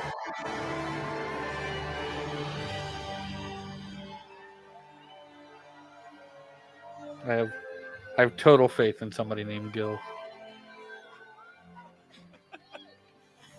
Wow! Wow! This is crazy! Oh my God! Hello, everyone! I am so excited to join you all for the fun this weekend, and especially in my home of Japan. Woo! 皆さん、スター・ウォーズ・セレブレーションへようこそよろしくお願いいたします。It is such an honor to be here, not only as a lifelong Star Wars fan, but also to be able to bring you some of the magic here in Japanese with some of our very special guests. And we are so excited to have you join us, Raina. Kristen! This is not all. I mean, Raina is such a huge Star Wars fan. I can't believe to Don't have speak you for involved her. is so wonderful. Star I'm gonna Wars, cry. it's been part of your life. You your entire life. mansplaining her You Star gotta be Wars here now. fandom? That's a super Star Wars fan. She loves Wow. my Knobs. God. Who doesn't How love dare. Knobs? And not How only do we have dare. you here, we have the best Horrible. hype man in the game, Cameron Matthews, down in the crowd. What's up, Cam? I thought they said somebody else for a second there. I thought they said Cameron Monahan. Yeah. Well, let's go. Like, he's just chilling in the audience. It's me, Cam, live in Japan. My God, I'd be scared to be like out in like that. You get whacked in the face with a lightsaber. Yeah, that's what I was thinking. We certainly hope you are, because Whoa. this Now is I know where how we the share younglings love felt. of Star Wars. Exactly. This is where we feel that global force. That My is something my to be kids already reckoned with. asked me to I like have make some sure that amazing like fans 'cause that I'm meeting we're going to on see the Revenge floor. of Sith Hi, what after are your names? school Jesus. next week, Jesus. so I have to make sure Gabby. I bring the lightsabers Aisha, with and where are me. you from? Deer in school. He's wearing a Jar Jar hat. Ah, my ear hairs are coming off. What made you fly halfway Oh, no. around the world to be here for Star Do you Wars see it? Celebration? Do you see the Jar Jar hat? Live and Oh my 2 days God. ago, I Yeah. was like, I need to be there in I Japan. need 3 for of Star Wars those. Celebration first time. I need one. Fabulous. Well, and where else are you going to wear such a fashionable outfit, right? I mean, your cosplay is on point, man. Gabby, how are you feeling coming all He the should way just say what here? We had cosplay. Hayden Christensen kicking things off. That's I'm literally Jar Jar. How are you feeling? I'm so excited. I'm so excited to witness the energy, just all the fans. I'm ready to meet everyone, take pictures of everything, and just scream the entire time. Oh, yeah. We're all losing our voices by the end, and we're going to be rocking out celebrities and wonderful reveals and great cosplay. What do we got going on here? Chewbacca. Yeah, we're showing it from the front and the Chewbacca. There we go. Amazing. And we got Okay. some over here. No. So we got Go to Puerto bed. Rico, and we got some of our locals here. That's in cosplay. Japan, right here. Hey, my friend, what's your name? Jose. No way, Jose. That's great. Oh my god. Jose, how excited Go to are bed you to have twice. Star Wars Celebration here in Japan? Oh my God. Since I watched the movie 77, I've been hooked. And when I heard it was going to be here in Japan, I'm here. You're here, and you're not going anywhere. I'm not going anywhere. That's right. And we don't want any of you to go anywhere because this is a global event. We want you to feel the love, share your thoughts online with us so we can get it on the ticker. We want you to be a part of this experience at home. And if you've got lightsabers at home, why don't you join us? Because at Star Wars Celebration, we are surrounded by a bazillion lightsabers. And this I only year, have thanks to our Disney friends sabers, at and none of them have Rexon, batteries. We have surprised the live stage audience with amazing light coordinated lightsabers. Gotta get you a And all week Neopixel, long, man. everyone It'll will be change your there life. in the audience to I'm gonna take get it part from in the Force. So TXQ let's now that raise 'em up. Theory has confirmed he gets them from TXQ. Also, I got this droid. Now here's something that I got you the might know 50th from the power anniversary of the Force. R2D2 I control all these for lightsabers. That's cool. Disney World. With my mind. R2W50. Perhaps some pure-hearted Jedi blue for these sabers. You know, I didn't really believe you, but That's Did right. someone- Watch the power go to my head. Let's say that you're having a bit more of an emotional journey. Can I get a green saber? oh, all right. Oh, whoops. Very Luke Skywalker up in here. That's right. But it is Hayden Christensen's birthday. There we Can go. I get some red sabers, please? Oh, Jesus. Oh my Now God. that looks appropriate, don't There you we think go. so, Gil? Yeah. Who's ready for Our some lightsabers. That's great. Is that Rex? My adopted son Gil has been learning the Oh, camera okay. for the last 4 years, and he's doing really I got DJ well. Rex. Gil, show him the Gil cam. Yeah, it's like I Look at thought that. it was DJ Rex for a second there. I got It's one right here. just so focused. You know what? He's doing fantastic. He's the world's worst Bluetooth Amazing. speaker. He's racking up those community college credits. He's really coming along. If I had enough money at the time to buy 2, I would have just messed with this one to that's put a good. better Oh, speaker you know in. what? It's new. Yeah, that's new. You know what that is? That's my best friend Cookie, the cooking droid. Wait, I thought I was your best friend. No, you're my son. It's different. Kyber, we got to get you to Galaxy's Edge so we can go to Who is Cookie and to why are they Oga's. also my new best friend? Galaxy. You're all best friends with Cookie because Cookie is part of a much And then we can bigger do some bounty hunting, You and see, she's here to you get the assist grand my reward of other nothing. best friend. I know. For the one, the only Japan native from Osaka, Oki the vegetable carver. Although BP told me that he's going to get me one of those Death Star popcorn buckets. Oki. Pretty psyched about that. From Disneyland? Now, for Yeah. those of you who are new, Okay. Yeah, Disney World doesn't get any of the cool Star Wars stuff. They forget that Disney World exists for as long sometimes. as I have, that means this is Oki's He 10th said he's like my anniversary girlfriend Star loves the Wars popcorn. He's like, so I'll I buy have one that. anyways. I'll just You have this one? Yeah, I have it too. Let me go find it. Such a Disney World thing. This is like the only cool popcorn thing they did. So let's There you enjoy the Star Wars together. Yes. They also did this one. Oh, that's cool. Whip, stirring all 3 days. Or maybe more like chop, cut, chopping. To go art, if you will. That's right. Right. Everything seems to be falling right into place. So what do you say? Want to keep the show going? Nope. I think we should. All right, I don't know. What do you all think? I feel like we could do a little better than that, right? Come on, we want to hear it. Come on, everybody! Woo! Let's go! Yeah! Keep following along at home because the fun doesn't stop here. Star Wars found Celebration it. Japan Live will be back in just a Yay! moment. All right, don't go away. Now we're twinsies. It lights up too on the back. It does. What? Yeah, there's a button underneath. Oh, he just blew Bricks' mind. It's literally Secret right on- lights. What the heck? I've had this all these years. That's right. Hey, think of it this way: full batteries. I have it as a wireless charging pad. So it lights That's up when I put hilarious. my phone on it. That is so cool. I got this at GameStop. It's an old iPhone Bluetooth speaker. Yeah. Like years ago. It does not work anymore. Bro, so like This mouse droid is just full of like interchangeable parts for all my droids. Yeah, I heard they were adding the mouse droids to Disney parks. They had them when Galaxy's Edge first opened, and then like you could buy them remote controlled, and then they stopped selling them. Oh, okay. Yeah, I saw somebody said like mouse droids are here. I'm like, that's neat. I got pride panels for my like R2 units because they used to sell all Nice. these different doors. So like, I literally just filled this thing full of parts for the R2 units and stuff like that. That's 'Cause I have neat. a I didn't bunch know of they droids. did like seasonal stuff.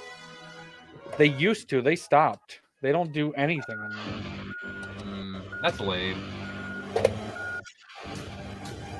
They kind of like. I just feel like Disney's fallen out of love with Galaxy's Edge because like they used to have so many customization things that they were coming out with for the droids, and the door panels were only like $11, so you could customize your droids however you wanted. Unfortunately, it's just kind of like Disney just gets into something else and just moves on from it. Like they're just so like like they have all these big things they're building there, and I think that's just Yeah. what's happened is now they're focusing on that. So because there's nothing new they're really Well, the doing for issue Galaxy's is- Edge other than bringing the Mandalorian stuff to the Millennium Falcon ride. But that's it. I don't think we'll ever know how much the appointment of Bob Chapek ruined the parks because Bob Iger revitalized the parks. I don't think he has some blame, but he didn't get to choose Bob Chapek. He just like the board chose him and he just had to put him in. So I don't know how much Yeah. blame he shares in what's going on in Galaxy's Edge. And Well, like, 'cause that's why Iger came back, wasn't it? yeah, they asked him to come back, but now he gets a say in who takes over now.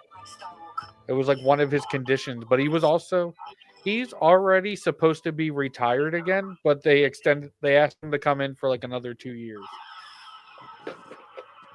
I dropped Bob Iger also admitted in his book that like the sequels were kind of a failure the way that they had planned them, because they wanted to do a Star Wars movie every year and like kind of write it when George had told them like, hey, it takes a little bit of time. And they were like, we're Disney, we can do it. And he was like, we didn't understand how hard it was. Which honestly, I mean, thank you for owning I up get to it. I get the hubris of it though. Like they were doing this with Marvel movies, and they just thought it's just another big like nerdy movie, and they didn't realize like just the layers to a Star Wars movie is just like it's not something you can just get done. Like they can knock out a Marvel movie in like a few weeks, like as far as writing and everything, but like Star Wars just takes some time. There's a lot of things you got to put into a Star Wars movie. Yeah, there's a lot. There's a lot you have to put into it, and they weren't set up to do so yet. And the problem was, it basically, if they would have just waited, sat down, and they needed to plan out the whole trilogy at once, like that would have helped. Because what hurt them so much, and Last Jedi aside, it's just the fact that the trilogy doesn't really have a flow to it, and I think that's what hurts it the most. The like panic after The Last Jedi, like just continue with what you were going to do. Don't try to make an entire trilogy in one movie. Our next guests are taking their first step into Because a larger world now with their Star I'm not Wars 100% mad debut. because I love Ian McDermott, so to see him back, I was cool with that. To the Merc with a mouth and the But it ruined Snoke for me. Like I don't know. I thought Snoke Ryan was Reynolds? cool. Give a warm welcome to Sean Levy and Ryan Gosling. Okay, I heard Merc with the mouth, and then he started saying Ryan. I'm like, what the hell is Ryan Reynolds doing in Star Wars?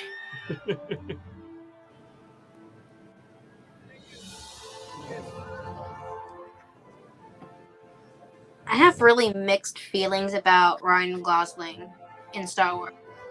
Me too. Like I See, it's not so much him.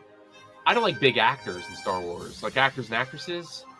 Yeah. Like, it doesn't. Other than Mace, it's hard for that to work for people. This is like a Funko I got, like a concept of what Boba Fett or whatever this was supposed to be. Oh, that's cool. I'm gonna put him over here. I think you and I have a big problem with Funko. I have so many. I have one I can't find right now. I have the glow in the dark Force Ghost. So it's Obi-Wan, Anakin, and Yoda, and I don't know where I put it. But it was an Amazon exclusive one. So I'm kind of wondering, is this actually live, or are we just watching the show that everybody else watched but pushed forward? Because it's kind of moving in the same thing that all the updates did. Welcome to Navarro. Yeah, I think it's moved. Like, I think they have it like that, like what you're saying. I think we're learning about it after the fact. So this is just a typical Because I Friday mean, free, right? it's the normal time there, so it's probably like they ended. Now they're all at the con. So, But Star Wars just announced on their thing again that Ryan Gosling and Sean Levy are on the stage again. So you know what? I have okay. no idea. Well, maybe they're among the first, although maybe I'm they far ran first through with some this trailers crowd to before, welcome you to Star Wars Celebration. or maybe showed like We're a so title happy card. to have you, and welcome to the Star Wars Maybe. family. Thank you. Thank you for having us.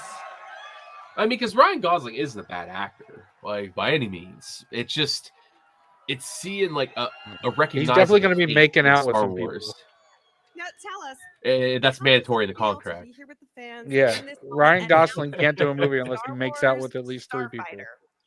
Or he has to stand by a door So glad we can finally say and the kind of words. look at the Yeah, we person, can but then look finally away say and the look name at of him our and movie. look away.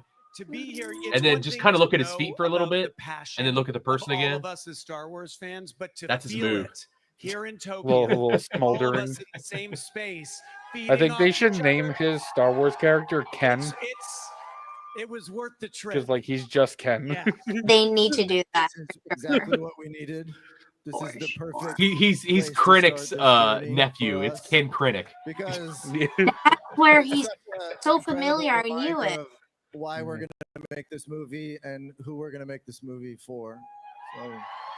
But I mean, if he's like a We're pilot, making he's this going to be movie in a for helmet DC most of fans. the time. Truly no place like Star Wars Celebration. So I can get behind just that. Inundated with This is Star like, Wars families, Star do you Wars think fans, this movie really is going to getting be a like sense of Star what Wars it Top means to Gun? people. You know, I how to literally, this. as you And were starting to say that, I was like, is this Star Wars Top Gun? Is this what they're doing? You might have caught. You might have caught a little bit of a glimpse. Part of it. A little bit. wing. I believe it was a bow. And yeah, the movie is a new adventure.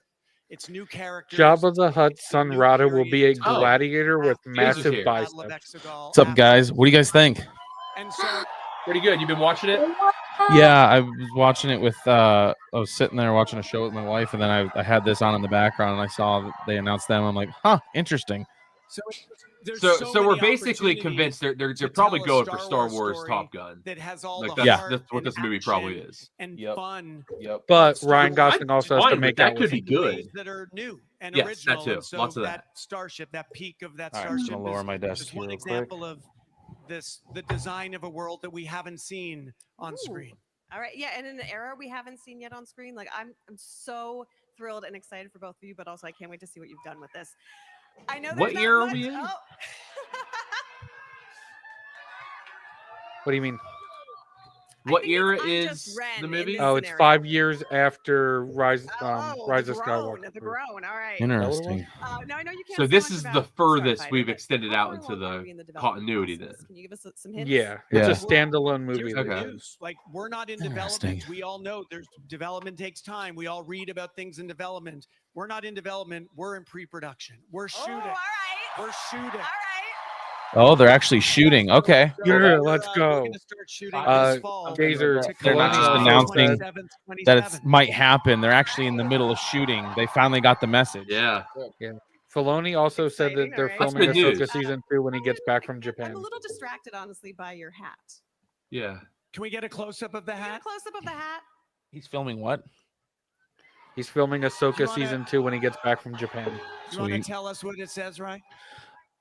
I think Kyber, it's would just you be able exactly to the advice possibly? You that don't we have need. to. I know you got a certain That's layout really here. far Maybe along make this that journey. Star Wars Celebration thing It's been a bigger, really or touchstone for us. well, I guess you're running Yeah, it I'll see later if with I the can. I'll clock. try to think that too. You take on something. You're that's running it this later with the beloved, clock too. I it's don't want. Oh mess yeah, that up. yeah. Because if I move it, then I'll have to you know, move it You're again. scared, Yeah. you're nervous, you want to get it right. But we have a feeling that with this story, with this collaboration, we can get it right. So we don't want anyone to tell us the odds. We're just going to do it. Right. Oh, nice. Oh, nice hat. I love that. And also, Ryan, during the panel, we saw that your mom. I just hope got it's in good. on the I adoption genuinely action. just hope She it's was good. so Like excited. She shared That's an image yeah. of some Empire Like, Strikes Back bed sheets. that I'm her house rooting again. for it. You know. yeah, Like, 100%. no hate on it at My all. mom Like sent my Empire Strikes I'm Back sheets amped, when I was but 5. it's I a movie, thought right? all Like our we're gonna moms get were like gonna a send theater pictures of our movie out of sheets, this though. one. This isn't a series, or Was mine was I the hope only we one? get a legitimate movie. Your mom did yeah, too? like May yeah. 27th. Let's go. Like Yeah. All right, you're just like all of us. You know, I it's a do Star think Wars though, fan, like a Star Star Wars bed Top sheet. Gun would be sick, to be honest. Like X-wing Yeah. style Top Gun. Like yeah, let's bring it on. get into I like also the wish drama that of would being have like a Poe Dameron. pilot. Well, I've wanted to work with Yeah, Sean what for were you such gonna a say, long Forrest? time. I was You saying know, that like I we wish if talk they about did a Star Wars Top Gun, it would have speaking Poe of the Dameron. sheets, you know, I Yeah. was Like I mean, one He's of the around this best- time period, isn't he? So whatever He saw is. it. He could be in it. Yeah, he could Yeah. be in it. It's been there. It's sort of in the DNA of the culture. I'd be for it. I like myself. Oscar Isaac. I think Love it it. framed my idea of what a movie even was. So, but all of that aside, What's I this think called? This script is just so Starfighter? good. Is that what the movie Starfighter. or whatever Story called? is so Yeah, that's what they're gonna Yep. call it it. has so much adventure, so much heart, and original characters. It's an opportunity to shine a See, I light feel like when into he's a talking side of right the now, he's just universe trying that to we make may out with not have somebody. seen. And there's just no one more perfect to do that. Like, that's than how I Sean, view and Ryan Sean is Gosling. best at that. So Yeah. All those Deadpool and Wolverine fans are going to be very happy today. Yes. All right. So happy. And do you have? I know there's very little you can say at this point. Although there's very little you need You to say would with this crowd. They're just so excited to have you here. But is there a message that you want to share with the fans? You know, in this moment when you're first just stepping into this journey? Well, just that we're one of them. We're one of them. We're fans too. So it's like, you know, there's obviously a relationship between these stories and the audience, but we've spent our lives in that audience and we know how meaningful it is. But as Ryan said, it's a big galaxy. It's a big galaxy out there. And it feels like there's an opportunity to do a movie that's not a prequel, that's not a sequel, and gives us the Star Wars DNA that we love, but with an adventure that's all new. Well said. Yeah, that's not a bad way to pitch it. Being here Do and it. seeing all of you is just more Show us how inspiring it's to do it done. because there's so much Yep. creativity and imagination in this room, and there's so much love. It's why it's such a great reminder of why we're making, how much movies can mean to us, and specifically how much these movies mean to us. And I think, you know, the Force is a mysterious thing, but I think as I'm here, I feel like the Force is the fans. And I think all we can hope for is that, may the fans be with us. I just posted this to my Instagram. All right. I know you need to get going and get back into pre-production because I want to see this movie. And we will get to see this movie Memorial Day 2027. Can't wait to see what you do. Oh, it is a movie. Sick. We're just so In excited theaters to May have you 27th, together. 2028. Thank you so much for Thank you taking so And much. if we end up making it to the 50th anniversary celebration, this will be the thing they'll be like promoting big time at it. for more from Yes. Star Wars Which, by the way, Celebration Live. it's be going like to a be in month the out from States. it. You know that. Anywhere it is in the States, Oh, I will yeah. be at the 50th. I don't care where it's I at. I will hope- be there. I don't believe it will be, but I keep hoping that Tony's theory on Chicago. Yes, I know. I keep hoping for it. Same, man. Same. It's only a 7-hour drive for me. 5 for me. Like 7 hours my ICC con trip. It's funny. 12 is my ICC con trip. Ooh. What I are have you leaving? zero. Like what are you getting there? What? They're giving. What? What? What? You just want to tease us. What? Bricks, we're just going to have to like carry a phone around, like, and just have you FaceTiming everybody. Oh my gosh. Mm. We'll just put you on we'll put you on like a Segway, like a tape a phone to it, like an iPad. Wanna go? Oh my gosh. We want you to be there, but I understand. Don't understand. I wanna Thank go. you very much. Thank you for coming. Thank you.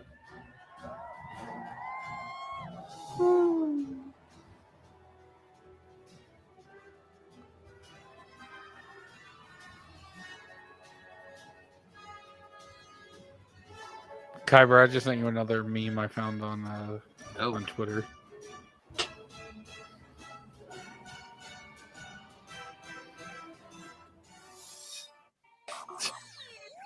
I'm here at the Yadro booth with Colin, who is the CEO of Yadro Japan, and I've got to tell you, my mother absolutely loves her Yadros. Yeah, I got this a lot. Thank you very much. She has 5 pieces that she absolutely loves and cherishes. You make amazing porcelain, and you have some Oh, is this the Bader here for like celebration. sculpture out of porcelain? Well, thank you. Welcome. Oh, dude.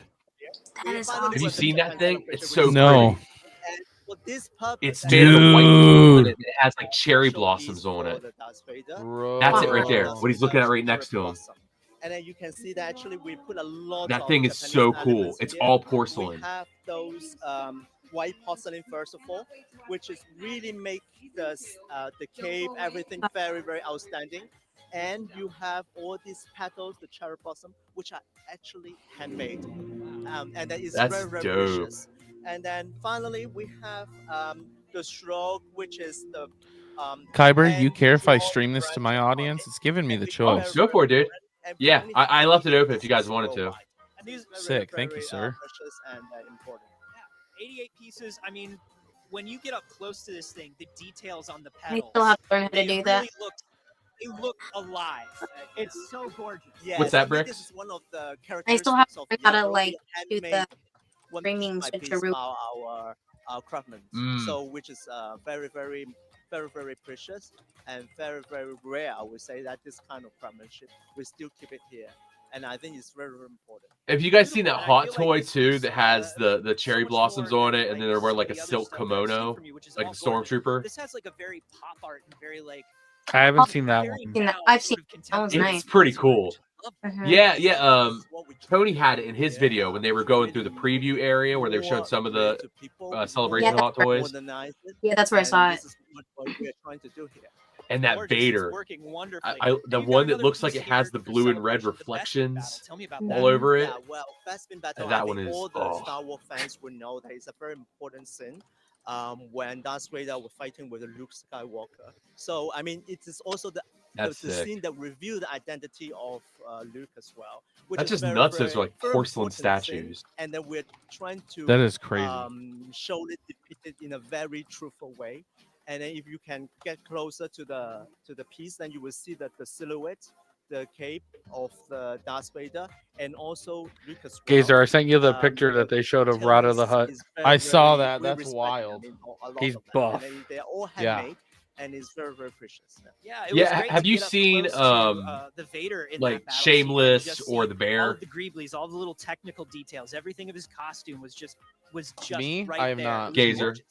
And don't I've forget not. That's the main character. Well, one of the main characters from Shameless and the main It's character from the really, Bear. really He's rare he's going to be. our, Okay. Wow. Jeremy rappers, Allen and White. They're in Spain and they're Valencia. I'll be right and back. then I'm gonna grab my really beats so I don't have to have these AirPods in anymore. The Bespin Sounds Battle good. is a No limited worries. edition piece as well, right? Yes, exactly. Just like the Darth Vader cherub. Thanks for letting me go live. I got it on my Instagram and my YouTube. Oh yeah, dude. You I have a appreciate you bunch doing of that. wonderful Star Wars stuff here to see at the booth. If you're at the show, you have to come by and see this. It is absolutely amazing. Colin, thank you so much for joining. Thank you very much. Thank you very much. We've got much more from Star Wars Celebration, so stay right here.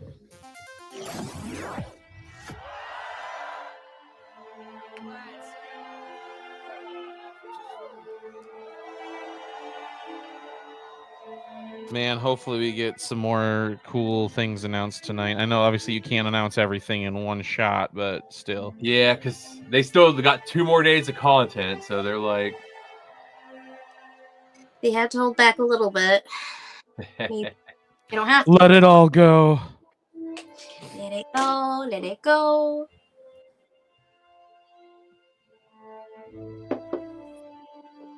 Oh, geez, bad. Fans got a chance to explore My Star entire Wars in Twitter a whole feed is new just way full of with Zeb, Star Wars like Outlaws. Zeb's toes. Teamed up with the scoundrel duo of K-Bess and Nix, we explored the Guys, gritty how underworld about the high-stakes game of I'm sure you guys saw the video that every time you go to watch Revenge of the Sith, that video of Hayden Christensen coming out very and reliable Hondo Onan. thanking Oh, yeah. people for dude, that is sick. Here to tell us I all like that about they and did more, that. including some Yeah. fun exclusives. Give a warm welcome Oh, to let's the go. game's creative They're gonna announce director, Hondo. Drew Reckner. I love think Hondo so? and Welcome to Octa. Celebration, Yeah, man. they've How you already doing? teased it on Twitter. For the game? Star Wars Yeah. Celebration. in I didn't Japan, really like please. Outlaws, man. Star I Wars tried fans playing. from I've tried all playing across the through globe. most of it, and There I are don't know. It got to be K-Vest really cosplays out repetitive. The there. same thing over and over and over again. Do you like If you're a Assassin's K- Creed? If you're a K-Vest cosplayer, I you can do go like I didn't like it Assassin's because it was a Creed. Ubisoft Yeah, game. it's Yeah. that's gotta Like be that, a that's beautiful Star my Wars problem Assassin's wasn't the fact Creed. it was. This is It Yeah, is. that was Yeah. my beef. I like the earlier Assassin's Star Wars, Creed. I'm right? not a It's a fan of new like some of the character, later and ones, to watch people but latch I onto her stopped like after that like is Hey, wonderful. FBO It's and then incredible. like the Revolutionary War one. I And think since that the game was launched in Assassin's August, Creed y'all have 3. been in my enjoying opinion, Kinda the where best I jumped Assassin's off. Creed A was lot of Black players been Flag. exploring the galaxy, That's the right? one. That's Yeah. 4, right? Very, you know, Yeah. released Wild They Card, because which they're was such your clunky first games update now, story and the map update. is always That terrible. must have been And wonderful. every little bit of that was Yeah, in that's like right. I mean, Outlaws. it's So been it's incredible not to that see the Outlaws reaction was from like the fans. story or I mean, anything we was put bad. It's so just they much, put a bad you know, studio passion in into charge every of it. corner of Yeah. the galaxy. By the way, And real then quick, sometimes shout out just, to you know, Kyber really Forged listen here. to I got the your to implement fan requested Oh. features. Oh. things I got like, your Oh, stuff you know, here. adding more The stuff depth to that the you sent combat me. loop. So I wanted to Yeah, give a man, shout out to enjoy. you. Two-handed weapons for Appreciate it very longer. much. And I got soon my you'll this be is able gonna to be unleash encased for your forever. Oh, I love that. I knew I love when I was that. going through the Galactic And then, Files cards. late last Oh, year, everybody's got one. we released our first story pack. Wild I don't Card. have one. And it was an honor. Well, you got to buy to- something off to, of me. You know, Yeah, push bro. a little bit further with Lando Calrissian. I got You know, BPs. and Kay and Lando. It's the same time. Is that a period, Lego? Same location. So it just kind of Yes, out it- that these two outlaws. Didn't you get meet that up. off BP stream? I need to You go know, where buy else would it. they meet up? Nope. One touch.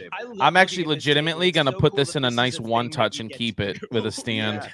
Yeah, Like- I absolutely love it, man. It must have been so I was going through a bunch of Galactic And, Files you know, like and then 2012 you cards, get to and go it in was this just they were like Casino the most cruiser deep ship, the cut Millennia. characters. And, And then it's I like a came really across high like stakes, Peloton on there. I'm like, tournament. You get to feel like a "Hey, high Gazer!" roller. And you're Yes. doing everything you Hey, can and who to- knows if that Amazing, anime goes amazing. massive and gets really now big, maybe you one day I'll are sign it working on something and new. use it as a Right. giveaway. Got something new coming out. I'm seeing here. Do it. A Do it. guys, Pirate's we have the Fortune. actual actor. What can you tell? Cam, I the movie love man, every asked. I think mention it of might be on pirates in mine. Star So Wars. Ryan That's Gosling right. in Star What Wars. can What do you you all tell us think? about that? I mean, truthfully, for me So, Pirate's personally, Fortune is all I'm about I'm all right with it teaming as long up as the with movie's good. You none know, other like than Hondo I'm- Ohnaka. Kyber, you were saying, like a Top Gun type Star Wars. Like I think it'd be cool with an X wings and the Y wings and all that. Like I think it'd be fun to watch personally. We're eating. So, what do you guys think? That's right. And you're gonna. I'm take on always a about it. new I just- pirate crew called the Rakana Raiders. I don't- Okay. There's It takes place definitely in a new space with region me like called the Ryan Kansas Gosling's always System. attached to And romance, there, so you know, you I don't have know if open I'm like space I don't need the world. romance part that's You gonna have, come with him, like, but I a think team he that can built do inside anything. of an asteroid. Oh, You have that's a very tomb. I that mean, is if it's going to rich be and like heavy. Star Wars Top Gun, Like there's other absolutely going to be things. romance. I That think was the a other big cool thing part of about Top it Gun. is Like this is was actually a all that. continuation of the story And of the honestly, main that campaign of that's Star Wars totally what they're going Outlaws. to do. Okay. Like So Ryan it is in-game Gosling's going to be Tom content, Cruise. Like that's but it that's really what they're doing explores, here. you know, the growth And of Kay I'm as a down. leader, Like and who I'm better to explore that perfectly with fine with than that. Hondo. Like They it's said a they're time creating a period new that you ship. haven't Post touched. Skeleton Crew, I'm in So, a very pirate ooh. mindset with Star Are Wars. we getting to you see it? know? And I'm always in a very Hondo Ohnaka mindset with Star Wars. So, is there anything you'd like to share with us about? I mean, you got to be able to show us something, tell us something about Yeah, this, that's right? Come on. I mean, Skeleton Crew was absolutely incredible. Yeah. Jesus. Didn't have you know, Hondo though. and that pirate theme, the scoundrel theme of Kay, like they really mix well together. And the team just was in love with Skeleton Crew so much. that we Skeleton Crew decided to DLC? add new free cosmetic items. Oh, As there's you can see. cosmetic stuff. Look at the streamers. Oh, I love it. You've got it for Nyx, which is adorable. You've got the Speeder and the Trailblazer, all Skeleton Crew inspired cosmetics free. That's so cool. Wow. That is I so just saw a wonderful. post from Star Wars announcing Yeah, The and Mandalorian and also Grogu super coming proud to out announce on into that Jim theaters. Cummings Let's is see the here, May next 2026. Nice, Brick. This is really That's nice. what I was wondering. That's what I was 2026. wondering. And I mean, like, May listen, man, 2026. the Sounds other better. thing I was wondering is if you got Jim back. I'm as posting Hondo, it right like, now. you I'll got- tag you guys in it. Yelling anything we can see. You Yelling know, anything we can like. I Can I think we just? could do that. I just want to hear a little Such bit pretty of it. if that's Galaxy okay. I think cards. we can have an exclusive trailer to reveal. What do you All think? right. All right. Y'all ready to check out this A trailer? reveal. And the stream went down. Yeah, not for From you. Star Wars Outlaws, Never mind. A Pirate's Fortune. I don't know maybe how not. the Oh. DLCs work in this because like it says I have the Lando one, but like I don't know if I've already played it and it's just incorporated in the actual story or I have to beat it to get it. A lot of them you have to get to like a point to unlock it. But it sounds like I a lot still of this haven't stuff is seen going to be it. cosmetic. Do you have a crew coming to break you out? There we go. Just posted it. A story's about to get massive, boys.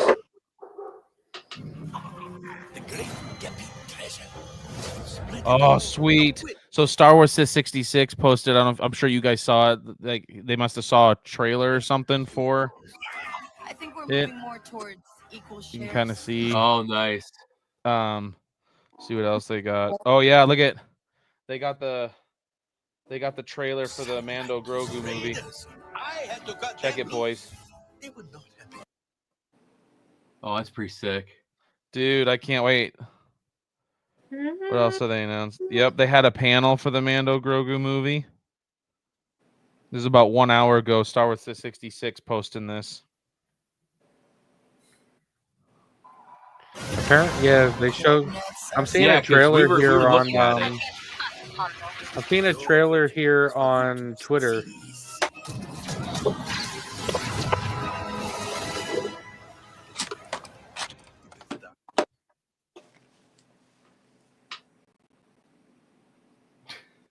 Way to go, Star Wars.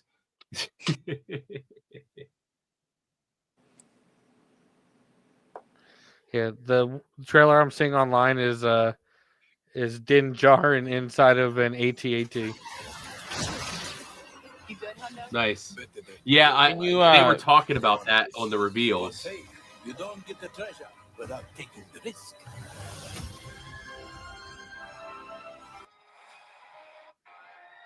May 15th. Maybe I'll beat the game finally. I got like 60% of the way through and stopped. So like I still haven't got to the Darth Vader scene. Oh, that's good. And I gotta say, these are two great performers. Jeez. Playing two More great buffering. characters. Way to go, What Kyber. was it like hearing him bounce off? It's like, One no. another. Oh, it's great. I mean, you know, Hondo has such great lines. Dude, a Celebration exclusive was a Black Series Ronin figure. He gives an amazing performance. Yeah, I told you that. So this is it running on the Switch too. That's right. Oh. Oh, that's good. Releases September 4th. Amazing. It's gonna be so good to be See, able. I just it's so love being weird able to how take just something hard I like feel out of video Outlaws games because with they me. announced the Switch 2 I and I'm want like, it to be everywhere Absolutely. I go. Outlaws is what I call Drew. I don't know if you're familiar with this. Outlaws is what I call a good. I might get bathtub one game. eventually, but the Switch was bathtub just game is very all important. Any game where I can Nintendo get in the bathtub and exclusive play it games, for an pretty hour much. and feel good about. That's a good That's bathtub. true. That's true. So I'm excited. I for want that. this Ronin Black Series figure now. But other than that, you got one more thing for us, right? That's right. I've got one. I have the more Ronin thing. as a I've got one more Funko thing. Pop.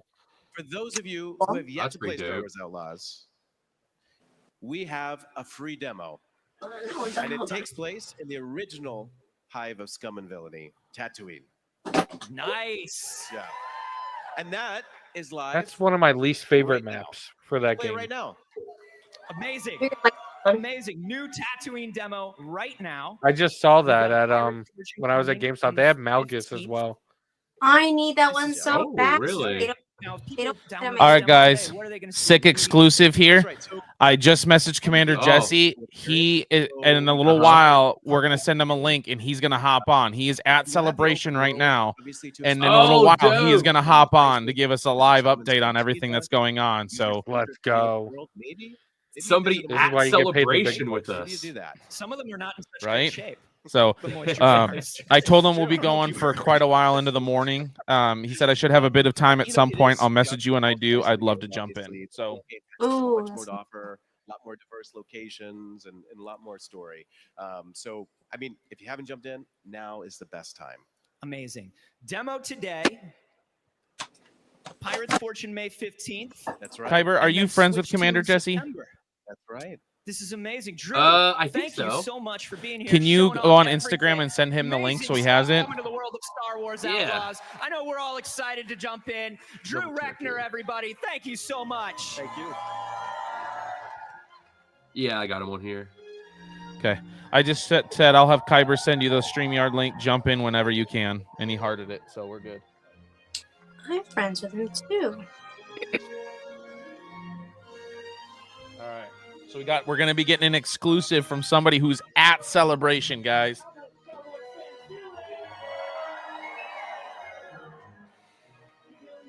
All right, I sent it to him.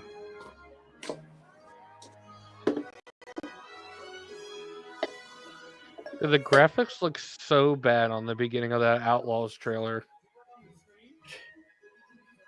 Yeah. Like it looks like Nintendo 64 graphics. I hope you like it. Thank you very much. He even laughed at that as soon as you said that too. It's beautiful. We'll go show the team. Thanks, I bought the edition that gives me all the DLC, so I don't know. Eventually I'll get around to it.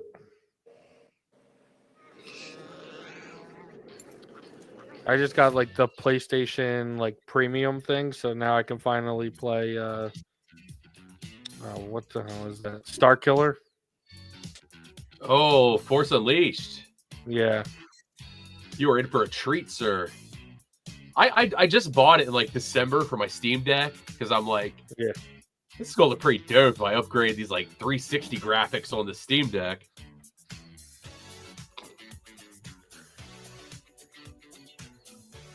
Have you played it on there yet?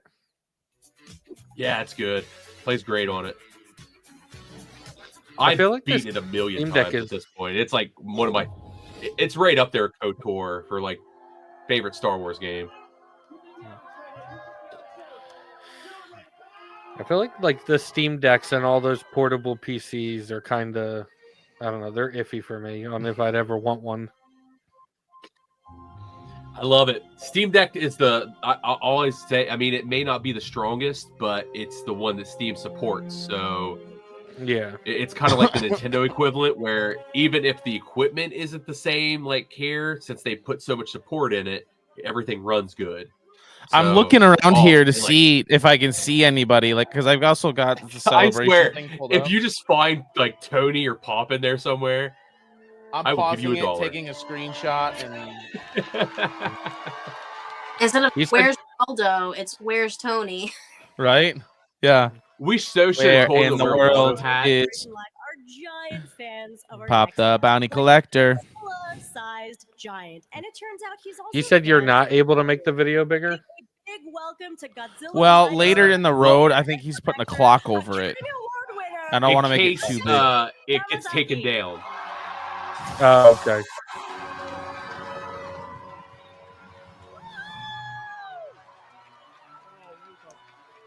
And especially once Jesse gets on here anyways.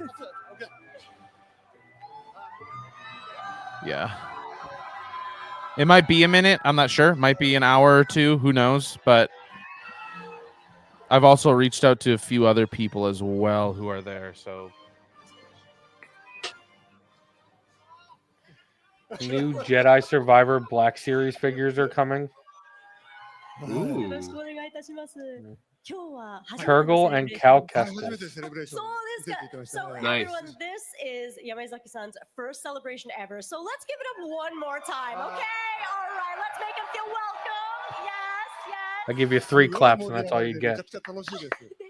見渡す限りスター・ウォーズファンってね、そうですよ。とてつもないんで。はいですよね。はい山崎さんもスター・ウォーズの大ファンだとお伺いしたんですが、はいどんな点に憧れてファンになられたんですか？やっぱり初めて見たときに、もう今までの VX を圧倒的に超えてるなと思って、でもう現実のことだと思ったんです。スター・デストロイヤーが頭上からずーっと出てくるショットで、もう完全に心が参っちゃって、それ以来のスター・ウォーズファン。もう一目惚れみたいな感じですよね。中2の時だったんで、そうだったんですか。一番感受性が激しい時に、あんなもの見たらもう無理ですよね。本当です。昨年ルーカスフィルムの本社へ行かれたんですが、はいはいいかがでしたか？ guys, いや this も is うど fun. こを見渡してもスター・ウォーズで。 Kyber? めちゃめ Oh, ち yeah. ゃ This is a 感動 really しまし good た。 idea. 僕にと Nicely って done. 聖地ですからそこは。聖地 Always に love watching ついに Celebration たどり着 with いたっていう感 friends. じで、Right? で皆さん It's a とても celebration. よくしてくださったんで、 It is. Never seen a celebration with just マ one. イナス1を見てもらって、でその後 Q&A をやったんですよ。でその時にすごくたくさんのWhat time is it in Japan right now? It would be 11 a.m. 11:44 a.m. 素晴 tomorrow. らしいエピソードですね。ありがとうございます。 It says at 3:30 p.m. their time is the Lucasfilm animation panel. 本当にカウボーイハットかぶってると。 So that'll probably be one of the last ones of the day. Yeah, so it'll probably be like what? 3 a 1:30 a.m. our time, About 2 a.m. our close to time. 3 a.m. here. メカゴジラが好きだということを聞いてたんですけど、 Your time. 本当に好きな Yeah, んだな 2 a.m. my time, 3 a.m. 話したい yours. んだけど We're really going to start confusing ourselves now. なかなか話が What are you talking about? そうだったんですか。 What time, like everything is in Japan. でもすごい優しく Are you Central Time, Kyber, or are you? Kyber, can you send me the link on Instagram to this stream? I have somebody else who will hop on.